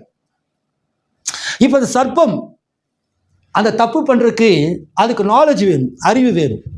அறிவு இருந்தால் தான் அது அந்த தப்பு பண்ண முடியும். மிருகங்கள் பண்ணுற தவறு வேற இல்லைங்களா. ஆனால் இந்த சர்ப்பம் பண்ணுற தவறு வேற, ரெண்டுக்கும் வித்தியாசம் இருக்குது. இப்போ சர்ப்பத்துக்கு ப்ராபர்ட் சொல்கிறாரு, அதை வாசிக்கிற மறுபடியும். சர்ப்பத்துக்கு ஏறக்குறைய என்ன செஞ்சுதான், அது மிகவும் தந்திரமுள்ளதாக இருந்தது. அதற்கு ஏறக்குறைய ஒரு ஆத்மா இருந்தது, அதற்கு ஆத்மாவுக்காக ஒரு இடம் இருந்தது. என்னையா இவர் ஒன்றா இருந்ததுன்னு சொல்லணும் இல்லையா, இல்லைன்னா இல்லைன்னு சொல்லணும். இதனால இந்த பிரணாம் செய்தியாக நம்ம கடுப்பேறது அப்படின்னு நிறைய பேர் சொல்லுவாங்க. இந்த ஆள் ஒன்றும் கரெக்டாக சொல்ல மாட்டார், ஒன்றா இருக்குதுன்னு சொல்லணும், இல்லைன்னா அது ஏறக்குறைய இருந்தது அப்படின்னு சொல்கிறார். ஏறக்குறைய இருந்ததுனாக்கா ஒருத்தன் சொல்கிறான் ஏறக்குறைய இருந்ததுனாக்கா இல்லைன்னு தான் அர்த்தம். மிருகத்துக்கு ஆத்மா இருந்தால் அது ரசிக்கப்படும்ல, மிருகத்துக்கு ஆத்மா இருந்தால் அதுக்கு சால்வேஷன் இருக்குது இல்லையா அப்படிங்கிறாரு ஒருத்தர். இன்னொருத்தர் இல்லை பிரணாம் சொல்லிட்டாரியா, யாருக்குறைய இருந்தது அதை மாற்றாத அப்படின்றாரு அப்படிங்கிறாங்க. இதுக்கு ஒரு சண்டை என் டைமில், இதுக்கு ஒரு குரூப், இதுக்கு ஒரு உபதேசம். கடந்த நாட்களில் அது சிலோன்லேருந்து பல இடங்களில் பல நாடுகள் இந்த உபதேசம் கடந்து எங்கள் ஆளுக்கு வந்துச்சு. சரி, அது ஒரு செய்தியாகவே போடுறேன். ஒவ்வொருத்தருக்கும் நான் பதில் சொல்லிட்டு இருக்க முடியாது. நேற்று ஒரு சகோதரன்ட்ட பேசும்போது அந்த சகோதரன் அது குறித்து யூடியூப் ஒன்று போட்டிருந்தார். அது பார்த்தேன், அதுவும் வந்து சர்ப்பத்துக்கு ஆத்துமா இல்லை அப்படின்னு சொல்லி பேசினார். சரி, அது என்னதான் பேசுகிறேன்னு பார்த்தா அவர் சொல்கிறார், இது மாதிரி நம்ம தீர்க்கதரிசி சொன்னது எல்லாத்துக்கும் வந்து ஆவிக்கு அது எழுத்தபடியாக இருக்கக்கூடாது. இந்த மாதிரி பிரணாம் வந்து தன்னை எலியான்னு சொல்லாத போது நம்ம எலியான்னு சொல்கிறோம் இல்லையா, அப்போ இந்த இடத்துல ஏன் வந்து ஆத்மா இருக்குதுன்னாக்கா அதுக்கு வேறு அர்த்தம் இல்லைங்கிறதான் அது அர்த்தம், இல்லைன்னா ஏறக்குறைய ஏன்னு சொன்னார் அப்படின்னு. அப்போ ஒருத்தர் கேட்கும் போது அதுக்கு என்ன பதில், சர்ப்பத்துக்கு ஆத்மா இல்லைன்னு ஏன் அவர் சொல்லலை அப்படின்னு கேட்டாக்க அதெல்லாம் அவசியம் கிடையாது அப்படின்றார். நம்ம என்ன தெரியுமா சொல்கிறோம், எந்த ஒரு செய்தியுமே தீர்க்கதரிசி மூலமாக தான் வரணும். ஒருவேளை சர்ப்பத்துக்கு ஆத்மா இல்லைன்னு இருக்குமானா தீர்க்கதரிசி சொல்லியிருக்க மாட்டாரா? கண்டிப்பாக ஆத்மா இல்லைன்னு சொல்லியிருப்பார் இல்லைங்களா, சொல்லியிருப்பார் இல்லைங்களா, ஆத்மா இல்லைன்னு சொல்லியிருப்பார். இப்போ நம்ம ஒரு செய்தி இதுக்கு முன்னாடி நம்ம மணவாட்டிக்கு கல்யாணம் ஆயிடுச்சா இல்லையான்னு ஒரு செய்தி கடந்த காலங்களில் பார்த்தோம். அதில் ஒரு விஷயம் என்னன்னாக்கு, ஒரு அவருடைய வார்த்தை நிரூபித்தல் அப்படிங்கிற செய்தியில் மணவாளனும் மணவாட்டி இப்பொழுது இணைக்கப்பட்டு விட்டார்கள் அப்படிங்கிற ஒரு வார்த்தை வச்சு இன்றைக்கி நிறைய டைமில் நிறைய கல்யாணம் ஆயிடுச்சுன்னு சொல்லிட்டு இருந்தாங்க இல்லைங்களா. ஆனால் அதுக்கு பிறகு நம்ம இடத்துல அது வந்தபோது அதோடு அவர் நிறுத்தியிருந்தாருன்னா நம்மளும் கல்யாணத்துக்கு நடந்துச்சுன்னு சொல்லியிருப்போம். ஆனால் அதுக்கு பிறகு வந்த செய்திகளில் நிறையா செய்திகளில் மணவாட்டிக்கு மத்திய ஆகாயத்தில் தான் கல்யாணம், மணவாட்டிக்கு இன்னும் திருமணம் ஆகவில்லை, மணவாட்டிக்கு ரெபேக்காளுக்கு எப்படி ஈசாக்கு வீட்டில் போய் கல்யாணம் நடந்துச்சோ அதே போல் மணவாட்டிக்கு பரலோகத்தில் போய் கல்யாணம் நடந்து நிறையா பேசியிருக்கிறார். அப்போ நம்ம எதை எடுக்கணும், மணவாட்டிக்கு கல்யாணம் ஆகலை அப்படிங்கிறது தான். அதுபோல் இன்றைக்கு ஏறக்குறைய ஆத்துமா இருந்துச்சுன்னு சொல்கிறாரு. அப்போ இல்லைன்னு இருந்தாக்கு மற்ற நிறையா பதிவுகள் நமக்கு வந்திருக்கணும். மணவாட்டிக்கு சர்ப்பத்துக்கு ஆத்துமா இல்லைன்னு சொல்லியிருக்கணும். ஆனால் எந்த செய்தியிலையுமே இல்லை. அப்போ ஏறக்குறைய ஆத்துமா இருந்துச்சு அப்படின்னா என்ன அர்த்தம்? சரி, இப்போ நம்ம இங்கே ஒரு பயன் எடுப்போம். இங்கே வாட மோசம் இங்கே அப்படியே ஜோஸ் இங்கே வா அடிக்க மாட்டா, வாடா அடிக்க மாட்டா அடிக்க. சரி, அபிஷேக் வா, அது குச்சி கொண்டுறான். சரி, இப்போ இங்கே நெல் அங்கேயே நின்றுப்பா. இப்போ இவன் நீங்கள் எடுத்துக்கிறீங்க, இந்த கேமராக்கு முன்னாடி அப்போ தான் எல்லாத்தையும் தெரியும். சரி சரி, இப்போ இவனை வந்து சரி விடுங்க. இப்போ இந்த பையனை இல்லை இங்கே நில்லு, இங்கே சேட்டை வந்து நில்லு. ஆமாம், இங்கே நில்லு. இந்த பையனை வந்து நீங்கள் ஆம்பளைன்னு சொல்லுவீங்களா பொம்பளைன்னு சொல்லுவீங்களா? ஆம்பளையா பொம்பளையா? பொம்பளை மாதிரி பண்ணாத, நேரம் இல்லை. ஆம்பளையா பொம்பளையா? இவன் ஆம்பளையா பொம்பளையா? ஆம்பளை. குழந்தை பிறக்கும் போதே உங்களை என்ன குழந்தை பிறதுக்கு? ஆண் குழந்தை இல்லைங்க, ஆண் குழந்தை பிறதுக்குன்னு தானே சொல்லுவோம். பெண் குழந்தைன்னா சொல்லுவோம்? சொல்ல மாட்டோம். சரி, இவனுக்கு ஒரு பாவாடை சட்டை போட்டாச்சுன்னு வச்சுங்களேன், அவங்க அம்மா வந்து இவனை பெண்ணுன்னு சொல்லுவாங்களா? அவங்க அப்பா பெண்ணுன்னு சொல்லுவாங்களா? ஏன்னா இவனுக்கு மீசையே முளைக்கல, முகம் அழகாக இருக்குது, இவனை யார் பெண்ணுன்னு சொல்லுவாங்களா? சொல்ல மாட்டாங்க, ஆண்னு சொல்லுவாங்க. அதானுங்க. இப்போ நம்ம தோற்றத்தை பார்த்து ஆண்னு சொல்லியாச்சு. ஏன்னா தோற்றம் வந்து அது இந்த தோற்றம் மட்டும் இல்லை, எல்லாமே இவனை பார்த்து ஆண்னு சொல்லியாச்சு. இப்போ இவனுக்கு ஒரு கல்யாணம் பண்ணி வைக்கிறோம், இவனுக்கு இவன் மாதிரியே இவன் ஜோடிக்கு, இல்லைங்களா? அதனால் என்ன பிரயோஜனம்? ஏதாவது பிரயோஜனம் இருக்குங்களா? சொல்லுங்கள், ஏதாவது பிரயோஜனம் இருக்கா? ஏதாவது பிரயோஜனம் இருக்குங்களா? சரி, இவனோட வயசில் ஒரு 20 வயசு பொண்ணை கல்யாணம் பண்ணி வைக்கணும், அதனால் ஏதாவது பிரயோஜனம் இருக்கா? இருக்குதா இல்லைங்களா? இல்லை. ஏன் பிரயோஜனம் இல்லை? ஏன் பிரயோஜனம் இல்லைங்க? இவன் ஆணாக இருந்தாலும் இவன் சின்ன பையன், ஏறக்குறைய ஆண், இல்லைங்களா? ஏறக்குறைய ஆண். இவன் ஆணுங்கிறது எப்படி? இவன் அம்மாவுக்கு வந்து இவன் ஆண் குழந்தை. ஏன் நாளைக்கு வளர்ந்துருவான், படித்து நாளைக்கு ஒன்று வேலைக்கு போயிட்டு சம்பாரிச்சு வந்தேன், என் பையன் சிங்கம். இப்போயே அப்போ தானே சொல்லுவாங்க, 2 சிங்கங்களை பெற்றுருக்கிறேன் நான் அப்படின்னு தான் இதுவாங்க. ஆனால் நாளைக்கு வேலைக்கு போயிட்டு அவன் சம்பாரித்து கொண்டு வரும்போது என் பையன் ஆம்பளை சிங்கம் கொண்டான்ட்டான், வெளிநாடு போய் சம்பாரிச்சு பண்ணுவாங்க. அக்கா தங்கச்சிகள் எப்படி? எங்கள் அண்ணன் வந்து எங்கள் தம்பி வந்து எனக்கு கல்யாணம் பண்ணி வச்சான், இதை சம்பாரித்து போட்டான், ஆம்பளை சிங்கம் அப்படிம்பாங்க.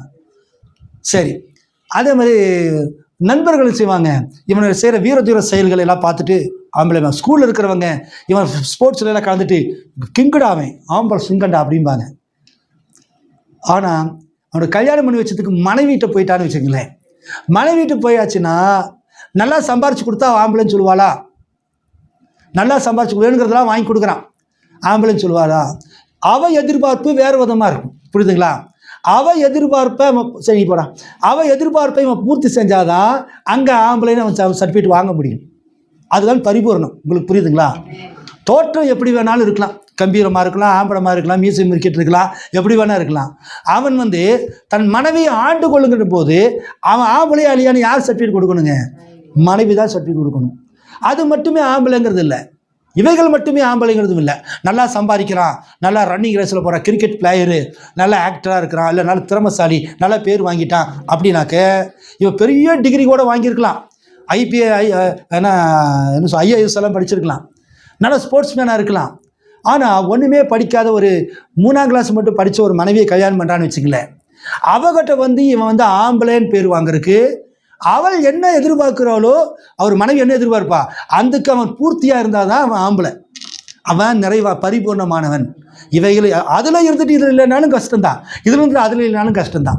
புரியுதா உங்களுக்கு? அப்போது அதுக்கு ஒரு அடையாளமாக ஒரு பிள்ளை பெறாங்க, 2 பிள்ளை பெற்றிருக்காங்க. பிள்ளை பெற்றதுனால மட்டும் ஆம்பளை ஆயிட முடியுமா? முடியாது. அப்போ மனைவியினுடைய சந்தோஷத்தை பூர்த்தி பண்ணுறவன் தான் ஒரு ஆண் மகனாக இருக்க முடியும், இல்லைங்களா? ஆனால் இப்போ அவனை என்ன சொல்லலாம், ஏறக்குறைய அவன் ஆம்பளை, சின்ன பையன். சரி, இதாவது சின்ன பையன் கல்யாணமாகி ஒரு 25 வயசில் பையனுக்கு கல்யாணம், 30 வயசு 23 வயசில் ஒரு பொண்ணு, 20 வயசில் ஒரு பொண்ணு மாப்பிள்ளைக்கு 2 பேரும் கல்யாணம் பண்ண ரொம்ப சந்தோஷ வானில் சிறகடித்து பறக்கிறார்கள், இல்லைங்களா? போகிறது, டூர் போகிறது வர்றது, காலையில் புறப்பட்டு போகிறது வர்றது, சாயந்தரமான பார்க்குக்கு போகிறது சுற்றுறது, நைட்டு வந்து சந்தோஷமாக இருக்கிறது, எவ்வளோ சந்தோஷமாக இருக்க முடியுமா இருக்கிறது. அப்புறம் அவங்களுக்கு குழந்தை பிறக்குது, 1 குழந்தை 2 குழந்தை 3 குழந்தையெல்லாம் பிறக்குது. பிறந்ததுக்கு பிறகு அவனுக்கு வயதாகுது, 25 35 ஆகுது, 35 45 ஆகுது, 45 55 ஆகுது. 55 ஆகும்போது என்ன ஆகுது, அப்படியே சரீரமான அவனுக்கு டவுன் ஆகுது. 55 வரும்போது ஆண்களுக்கு என்ன ஆகும், அப்படியே கொஞ்சம் கொஞ்சமாக டவுன் ஆகும், ஆசைகள் குறையும், அதுக்கு பிறகு ஸ்டாமினா குறையும். அப்புறம் 55 60 ஆகும்போது குறையும். 75 50 வயசு வரைக்கும் முறுக்கமாக இருக்கிற ஆண்கள் உண்டு, பொதுவாக சொல்கிறேன். அப்போ அது என்ன டவுன் ஆகும். அப்போது இவளுக்கு வந்து 5 வருஷம் கேப்பு 10 வருஷம் கேப்பு லேட் ஆகிட்டு வரும், இல்லைங்களா? அப்போ அந்த நேரத்தில் இவன் முதல் இருந்த மாதிரியே அந்த முடியாது. அப்போ அவனை ஆம்பளை இல்லைன்னு சொல்லிடலாமா? 50 வயசுக்கு மேலே அவன் வந்து மனைவிட்டு எந்த தொடர்பும் வைக்கிறதில்ல, பேச்சுவார்த்தை அதுவும் அதிகமாக பேசுறதில்ல. முதல்ல எல்லாம் சிரித்து பேசி கிக்கின்னு பேசிட்டு இருப்பாங்க, எங்கே வேணால் ஜோடியாக போவாங்க, ஜோடியாக வருவாங்க, இணை பிரியாது இருப்பாங்க. ஒரு 55 வயசுக்கு மேலே 2 பேரும் பேசிக்கிறது இல்லை, தனித்தனியாக படுத்துக்கிறாங்க, அல்லது ஒரே பெட்டில் தனித்தனியாக திரும்பிக்கிறாங்க, இப்படி இருக்கிறாங்க. அவன் ஆம்பளைன்னு சொல்லாமல் சொல்ல முடியாதா? சொல்லுங்கள், ஆம்பளை தான், இல்லைங்களா? அப்பவும் ஆம்பளை தான், குழந்தையாக இருக்கும்போது ஆம்பளை தான், அவன் நிறைவாக இருக்கும்போது ஆம்பளை தான், அவன் வயதாகி அவன் உதிர்ந்து கீழே விழுகும் போது 70 50 வயசு ஆனாலும் ஒரு கிழவன் 80 வயசு கிழவருங்க, நீங்கள் பஸ் ஸ்டாண்டில் வந்து லேடிஸ் ஜென்ட்ஸ்னு பாத்ரூம் போட்டிருக்குதுங்க. வயசான ஆள், அவரால் எதுவுமே அவரால் நிற்கவே முடியாது. அவர் வந்து தாங்கிட்டு தான் போகணும். அந்த மாதிரி குச்சி ஓடிட்டு வராரு. அவரால் எந்த ஒரு பிரச்சனையும் எந்த பெண்ணுக்கும் வராது. ஆனால் லேடிஸ் பாத்ரூம்குள்ளே போயிடுறாரு. போன பெண்கள் விட்டுருவாங்களா? நாங்கள் இருக்கா, ஆம்பளை நீ வெளியே போய்யா, அது பெண்கள்யா, ஐயா வெளியே போய்ங்கய்யா, துரத்த மாட்டாங்க. அப்போ அவன் கிழவனாக இருந்தாலும் எதற்கு உதவாதவனாக இருந்தாலும் அவன் ஆண்மகன். புரியுதா உங்களுக்கு? அது அடையாளத்தில். ஆனால் உண்மையான ஆண்மகன் என்பது அந்த ஆக்டிவேஷனில் எல்லாமே அவன் பரிபூர்ணமாக இருக்கும்போது தான். அப்போ உங்களுக்கு எதுக்கு சொல்ல வரேன்னா, ஈஸியாக உங்களுக்கு புரிய வைக்கிறதுக்கு தான் இதெல்லாம் சொல்ல வரேன். ஏறக்குறைய ஆத்துமா இருந்துச்சுன்னா என்ன அர்த்தம்? ஆத்துமா இருந்துச்சு, ஆனால் என்ன செய்யல, ஆக்டிவேஷன் மிஸ் ஆயிடுச்சு. புரியுதா உங்களுக்கு?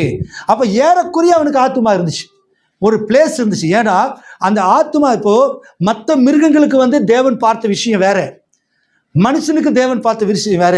இந்த மனுஷனுக்கு மிருகத்துக்கு இடையில உள்ளது ரெண்டுமே மிக்சிங் ஆகி வருது. நீங்கள் வந்து இங்கேருந்து பெங்களூர் போகிறீங்க. பெங்களூர் போகும்போது கோயம்புத்தூர்லேருந்து நீங்கள் தமிழ்நாட்டிலேருந்து பெங்களூருக்கு போகும்போது பார்டர் எதுங்க?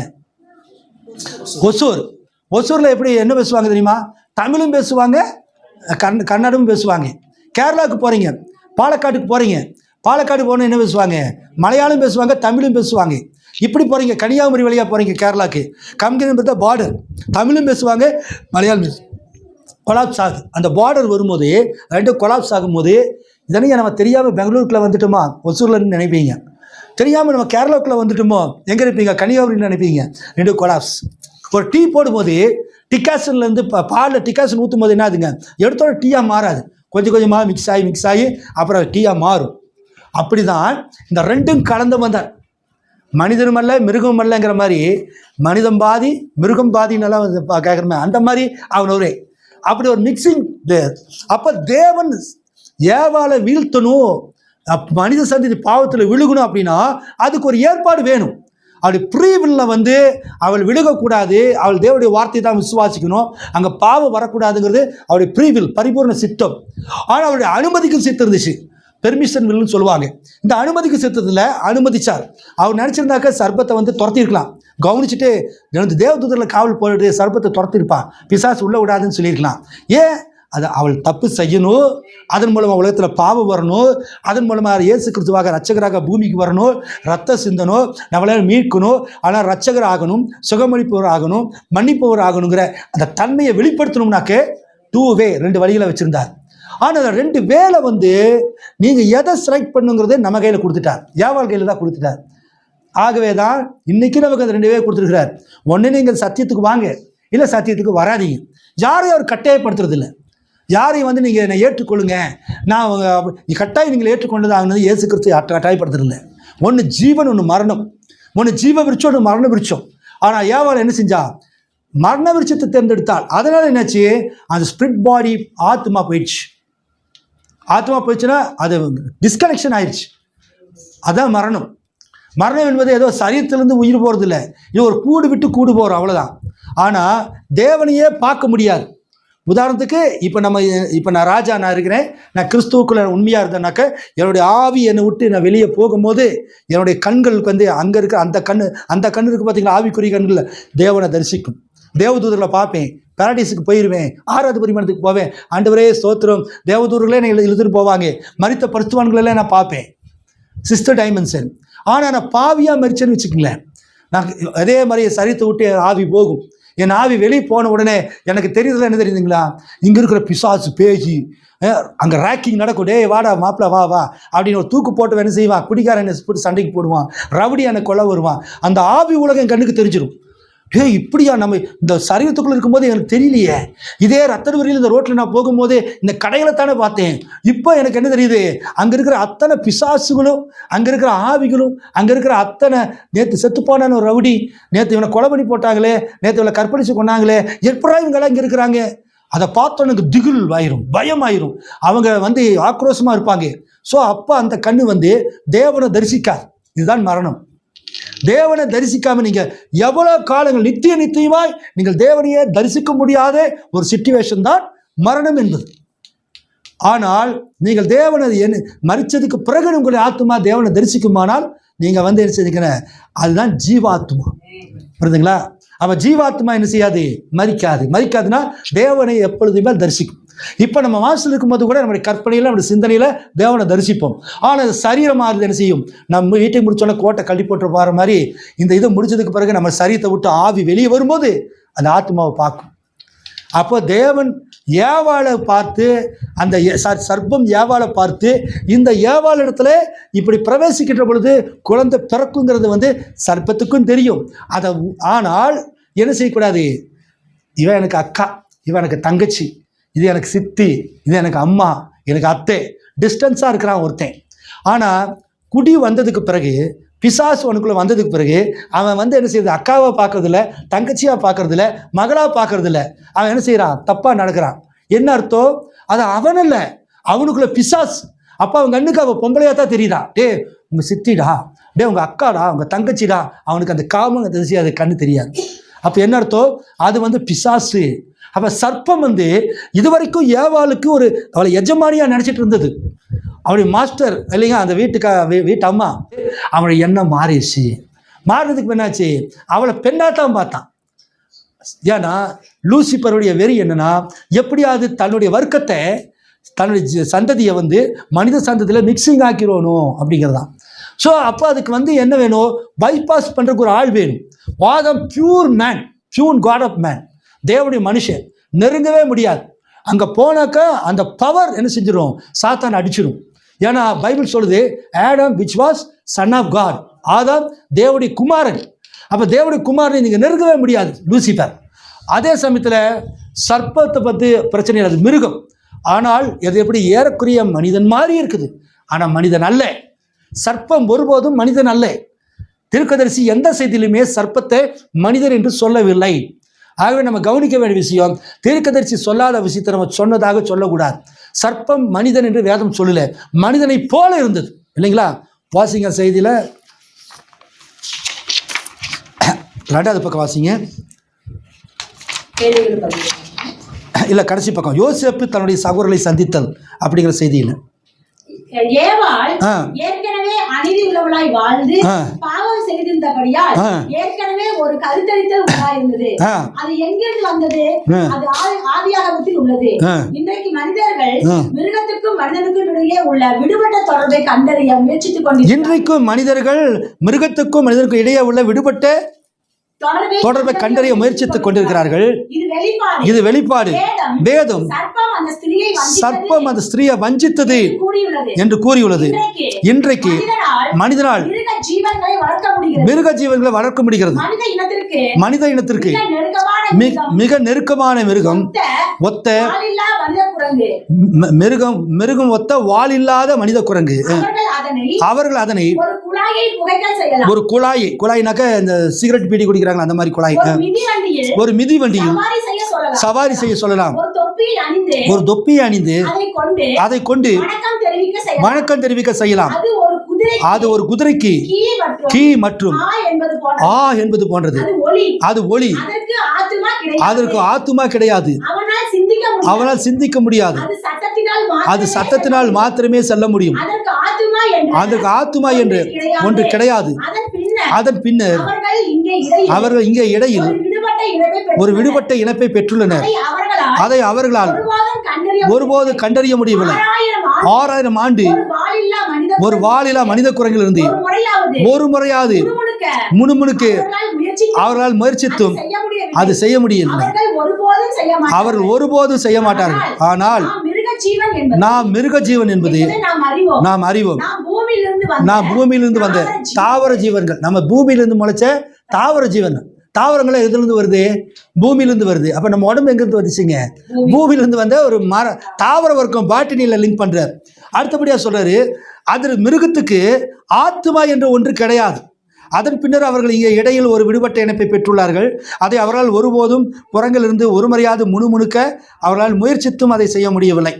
பாருங்கள், மிஸ்ஸிங் லிங்கை அவங்க கண்டறிய முடியல. ஆனால் சிம்பன்சி குரங்குக்கு ட்ரைனிங் கொடுக்குறாங்க. சர்க்கஸ்லாம் பார்த்தீங்கன்னா சைக்கிள் ஓட்டுறதுக்கு, பைக் ஓட்டுறதுக்கெல்லாம் கொடுக்குறாங்க. ஆனால் வாயிலிருந்து ஒரு வார்த்தையாவது மனுஷனை போல பேச செய்ய அவரால் முடியல. ஏனென்றால் அவர் சொல்கிறாரு, மிருகத்திற்கு என்ன கிடையாது? ஆத்துமா கிடையாது. அப்போ பேசியிருந்தா என்ன செஞ்சுருக்கோம்? பேசியிருந்தாக்க ஆத்துமா இருக்கும் தானே அர்த்தம். அவன் பேசாதனால ஆத்துமா இல்லை. ஆனால் சர்ப்பம் என்ன செஞ்சு? பேசிச்சு இல்லைங்களா? ஆனால் அது அந்த ஆத்மா செத்து போகிற ஆத்மா, பரிபூர்ண ஆத்மா இல்லை, ஜீவாத்மா இல்லை. ஏறக்குறைய ப்ராபர்ட் சொல்கிறாரு, அதுக்கு ஆத்மாவுக்கு ஒரு இடம் இருந்துச்சு. ஆனால் தவறு செஞ்சதுனாலே அந்த ஆத்மாவை அது இழந்துருச்சு, அதோட மகிமை அது இழந்துருச்சு. ஸோ சர்ப்பம் இன்னைக்கு எப்படி இருக்குது? இன்னைக்கு சர்ப்பம் ஆத்மாவோடு இருக்குதா? சர்ப்பம் இன்னைக்கு இல்லை. இந்த சர்ப்பம் திடகாத்திரமா ஏவாள மயக்கினது ஆன்சமாக இருந்த அது சர்ப்பம் தேவனை செஞ்சாரு, அதை சபித்தார். தலையிலிருந்து வால் நுனி வரைக்கும் சபிச்சபடினாலே ஒவ்வொரு எலும்பா சபிக்கப்பட்டு இப்போ ரெப்டைலாக ஊர்வன வகையாக சார்ந்துருச்சு. இன்னைக்கு வந்து இந்த பாம்பை எடுத்து இந்த சர்ப்பந்தான், அதாவது பாம்பு வேற சர்ப்பம் வேற. சர்பண்ட் அப்படிங்கிறது சர்ப்பம், இதுதான் சர்ப்பம், 2 கால் கையோட மனுஷனோட இருக்கிறது. ஆனால் பாம்பு அப்படிங்கிறது இது ஊரும் பிராணி, மிருக வர்க்கத்திலேயே மிகவும் தாழ்ந்த பிராணி. எது தெரியுமா? ஊரும் பிராணி. சர்ப்பம் வந்து ஒரு மிருகம், இது பாம்பு வந்து ரெப்டைல் இடத்தை சார்ந்தது. அது வந்து இருக்கிறதுலையே தரங்கட்டது இல்லைங்களா, சிருஷ்டிப்பிலேயே லோ பட்ஜெட், லோ ஐட்டம். இதில் வந்து சர்ப்பம் இப்போ உயர்ந்த நிலையில் இருந்தது. இது அந்த சர்ப்பம் தாழ்ந்த நிலை வந்து பாம்பு. அந்த சர்ப்பத்தை தேவன் பாம்பாக மாற்றிட்டார். இன்றைக்கி ஒரு பாம்பை பிடிச்சி யாவால இதையா கற்பழிச்சதுனாக்கா இந்த சயின்ஸ் நம்பாது. ஏன்னா அது ஆராய்ச்சி பண்ணி பார்க்கும்போது 2க்கும் கனெக்ஷன். இந்த பிளட்டு வேற, அந்த பிளட்டு வேற, இந்த உடலமைப்பு வேற, அந்த உடலமைப்பு வேற. இந்த பாம்பை வந்து எந்த பொம்பளையா விரும்புவா அப்படிங்கிற மாதிரி. ஸோ தேவன் ஞானிகளுக்கும் கல்விமான்களுக்கும் மறைத்தார் இல்லைங்களா, ஞானிகளின் ஞானத்தை அவமாக்குவே சயின்ஸை தேவன் மறைச்சிட்டார். இன்னைக்கு இந்த சர்ப்பம் முதலாவது அப்படி இருந்தபோது தான் யாவரிடம் தப்பு செஞ்சு அந்த ரத்தமானது என்ன செஞ்சு இன்னைக்கு மாநில வர்க்கம் முழுவதுமாகவே இன்னைக்கு நம்ம உலகத்தில் 2 குரூப் இருக்குது. ஒரு குரூப் என்ன குரூப்பு? பரிசுத்தமான குரூப்பு. இன்னொரு குரூப்ல என்ன இருக்குது? சர்ப்பத்தின் ரத்தத்தை சுமந்த குரூப் இருக்குது இல்லையா, சர்ப்பத்தின் வித்துக்கள். ஒருபோதும் அவர்கள் என்ன செய்ய மாட்டாங்க? சத்தியத்தை ஏற்றுக்கொள்ள மாட்டாங்க. எவ்வளோதான் அவர்களுக்கு முன்பு அற்புத அடையாளங்கள் செஞ்சாலும், எவ்வளோதான் அவங்களுக்கு முன்னதாக நீங்கள் வெளிப்பாடுகளை சொல்லி காமிச்சாலும் அவளை ஏற்றுக்கொள்ள மாட்டாங்க. ஏன்னா அவங்க யாரு? அவங்க அந்த வித்து, அவங்க பிள்ளைங்க. ஆகவே தான் அவங்களுக்கு நரகத்தை உண்டு பண்ணுறார். இப்போ தேவனுடைய பிள்ளைகள் வந்து தப்பு செஞ்சாலும் செய்யாட்டியும் நரகம் தேவையில்லை. தேவனுடைய பிள்ளைகள் என்ன செய்வார்? தேவன் மன்னிச்சு ஏற்றுக்குவார். ஒரு கொடூரமான நெருப்பில் சாகடிக்கிற அளவுக்கு தேவன் கொடூரமானவரா? அவ்வளோ மோசமானவரா? இல்லை. சாத்தான் அழிக்கும் போது அவருடைய பிள்ளைகளையும் அழிப்பார். அப்போ அவருடைய பிள்ளைகள் வந்து ஏதோ கொம்பு வச்சுக்கிட்டு அல்லது பெரிய பல்லு நீட்டிக்கிட்டு அசிங்கமாவெல்லாம் இருக்க மாட்டாங்க. சாத்தான் எப்படி அழகாக இருந்தானோ, எவ்வளோ வந்து விடிவெளி நட்சத்திரம் மாதிரி நகைகளால் ரத்தினங்களை அலங்கரிச்சிட்டு இருந்தாங்களோ, இன்றைக்கி அவங்க பிள்ளைங்க மாம்சத்தில் செய்கிறாங்க. அப்படி தான் நட்சத்திரங்களாக ஜொலிக்கிறாங்க இல்லைங்களா. அவங்கள பார்த்தோன்னே யூடியூப்பில் பார்க்குறீங்க, அழகழகான ஆண்கள், அழகான பெண்கள், விதவிதமான ட்ரெஸ்ஸுங்க, இதெல்லாம் நடத்துகிறாங்க இல்லையா. இந்த சிங்கர்ஸு, சூப்பர் சிங்கர் இதெல்லாம் பார்க்குறீங்க இல்லையா. அதுலெல்லாம் பார்த்தீங்கன்னா எப்படி இருக்கிறாங்க? அந்த லைட்டுகளாக பார்த்தா தேவதைகள் மாதிரி, தேவர்கள் மாதிரி ஜொலிக்கிறாங்க இல்லையா. யார் அவங்களாம்? சர்ப்பத்தின் வித்துக்கள். அதை பார்த்து கர்த்தருடைய பிள்ளைகளும் ஸ்தாபனங்கள் இருக்கிறாங்க இல்லையா, அவங்க கர்த்தருடைய பிள்ளைங்க. அவங்க 2ம் கட்டா. எப்படி சர்ப்பம் மனுஷனாகவும் இல்லாமல் குரங்காகவும் இல்லாமல், அதே மாதிரி ஸ்தாபனங்கள் வந்து கிறிஸ்துவர்களாகவும் இல்லாமல் பாவிகளாகவும் இல்லாமல் பிசாசுடைய பிள்ளைங்க தான் அவங்களும் சினிமாக்காரர்கள் மாதிரியே தான். இப்போ அடங்கி ஒடுங்கி இருக்கான் பார்த்தீங்களா, என்ன ஆட்டம் போட்டான், சினிமாக்காரன் மாதிரி ஆடினா இல்லையா, என்ன மேக்கப்பு, என்ன முடி வெட்டிட்டு, அவனை பார்த்து எத்தனை கெட்டு போனாங்க வாலிபர்கள். ஜஸ்ட் இன்னைக்கு அவன் சினிமா பாட்டை பாடிட்டு தான் இருக்கிறான். ஆனால் இன்னைக்கு எங்கே இருக்கிறான்? சபை நடத்த முடியாது. ஏறக்குறைய 2000 பேர் பக்கம் அவங்களுக்கு போயிட்டான். இப்போ அவனுக்கு என்ன செய்ய முடியல? ஏன்? லூசிபர் ஆடினான். அவன் இசை பிரியன். லூசிபர்னால சிறகுகள் வெறிச்சால இசைநாதம் எழும்பும் இல்லைங்களா. அந்த இசையில் வந்து ஜனங்களை கட்டி போட்டான். அந்த இசை கொடுத்த நாளுக்கு மேட்டிமை வந்துருச்சு. நல்லா பாடுறவங்களே ரொம்ப டேலண்டாக பாடுறீங்க, ரொம்ப அருமையான மியூசிக் பண்ணுறீங்கன்னா ஒரு எட்வைட் அவங்களுக்கு இருக்கும். அதோடவே சத்தியத்துக்குள்ளே வந்துட்டாங்க, பிரச்சனை இல்லை.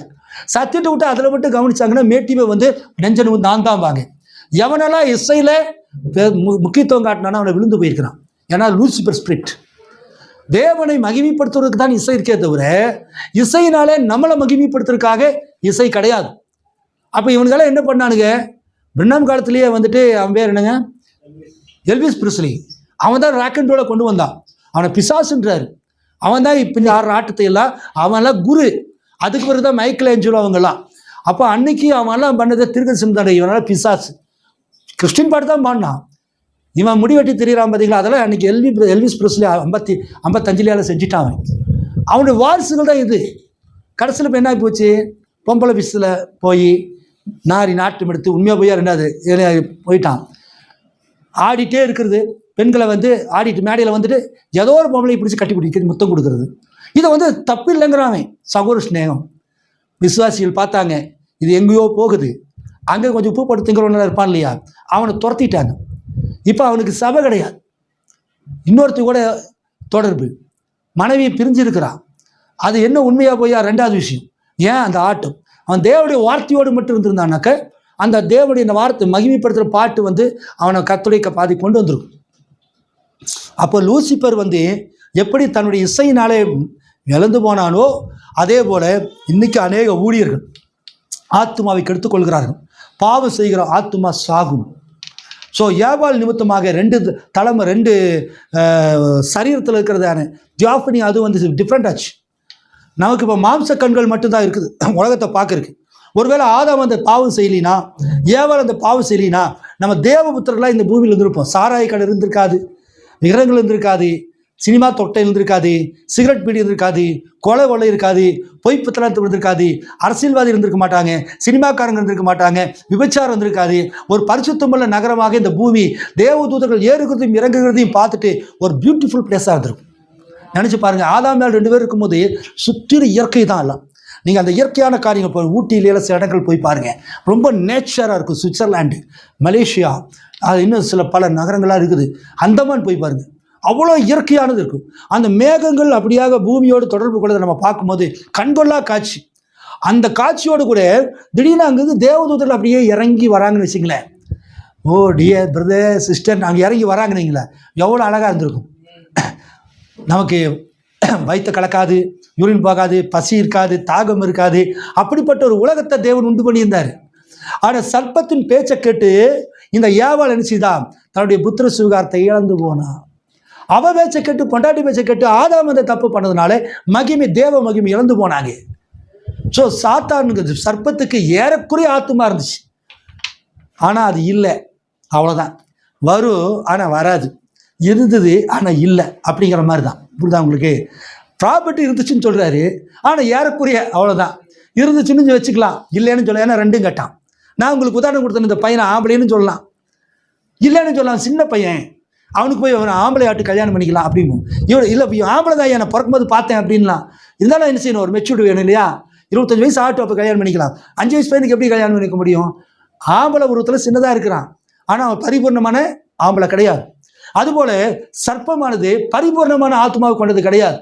ஆக அது சபிக்கப்பட்ட போது அந்த சர்ப்பத்துடைய சரீரம் முழுவதுமாகவே சபிக்கப்பட்டு பாம்பா மாறிடுச்சு.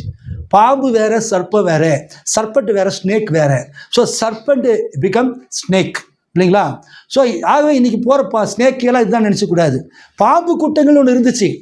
தேவன் படைக்கும் போதே பாம்பு கூட்டங்களையும் படைச்சார். கட்டுவிரிய, நாகப்பாம்பு, நச்சு பாம்பு, என்னென்னமோ பாம்பு, சாரப்பாம்பெல்லாம் இருந்துச்சு. அந்த பாம்பு இனத்தில் உயர்ந்த வர்க்கத்தில் இருக்கிற சர்ப்பம் எவ்வளோ, அதாவது மிருக வர்க்கத்திலேயே ராஜா.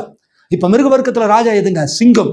பறவைகளுக்கு கழுகு, கற்களுக்கு வைரம் இல்லைங்களா, பழங்களுக்கு மாதுளை, மலர்களுக்கு ரோஜா. அப்படி இருக்கிற மாதிரி இந்த மிருகங்களுக்கு ஒரு காலத்தில் இந்த சர்ப்பம் தான் எப்படி இருந்துச்சு? ராஜாவாக இருந்துச்சு. ஏன்னா சர்ப்பத்துக்கு தான் பேச தெரியும், அந்த சர்ப்பத்துக்கு அறிவு ஜாஸ்தி, கை காலெல்லாம் மனுஷர் மாதிரி நிற்க தெரிஞ்சது, ரொம்ப ஹேண்ட்ஸம், ரொம்ப அழகு.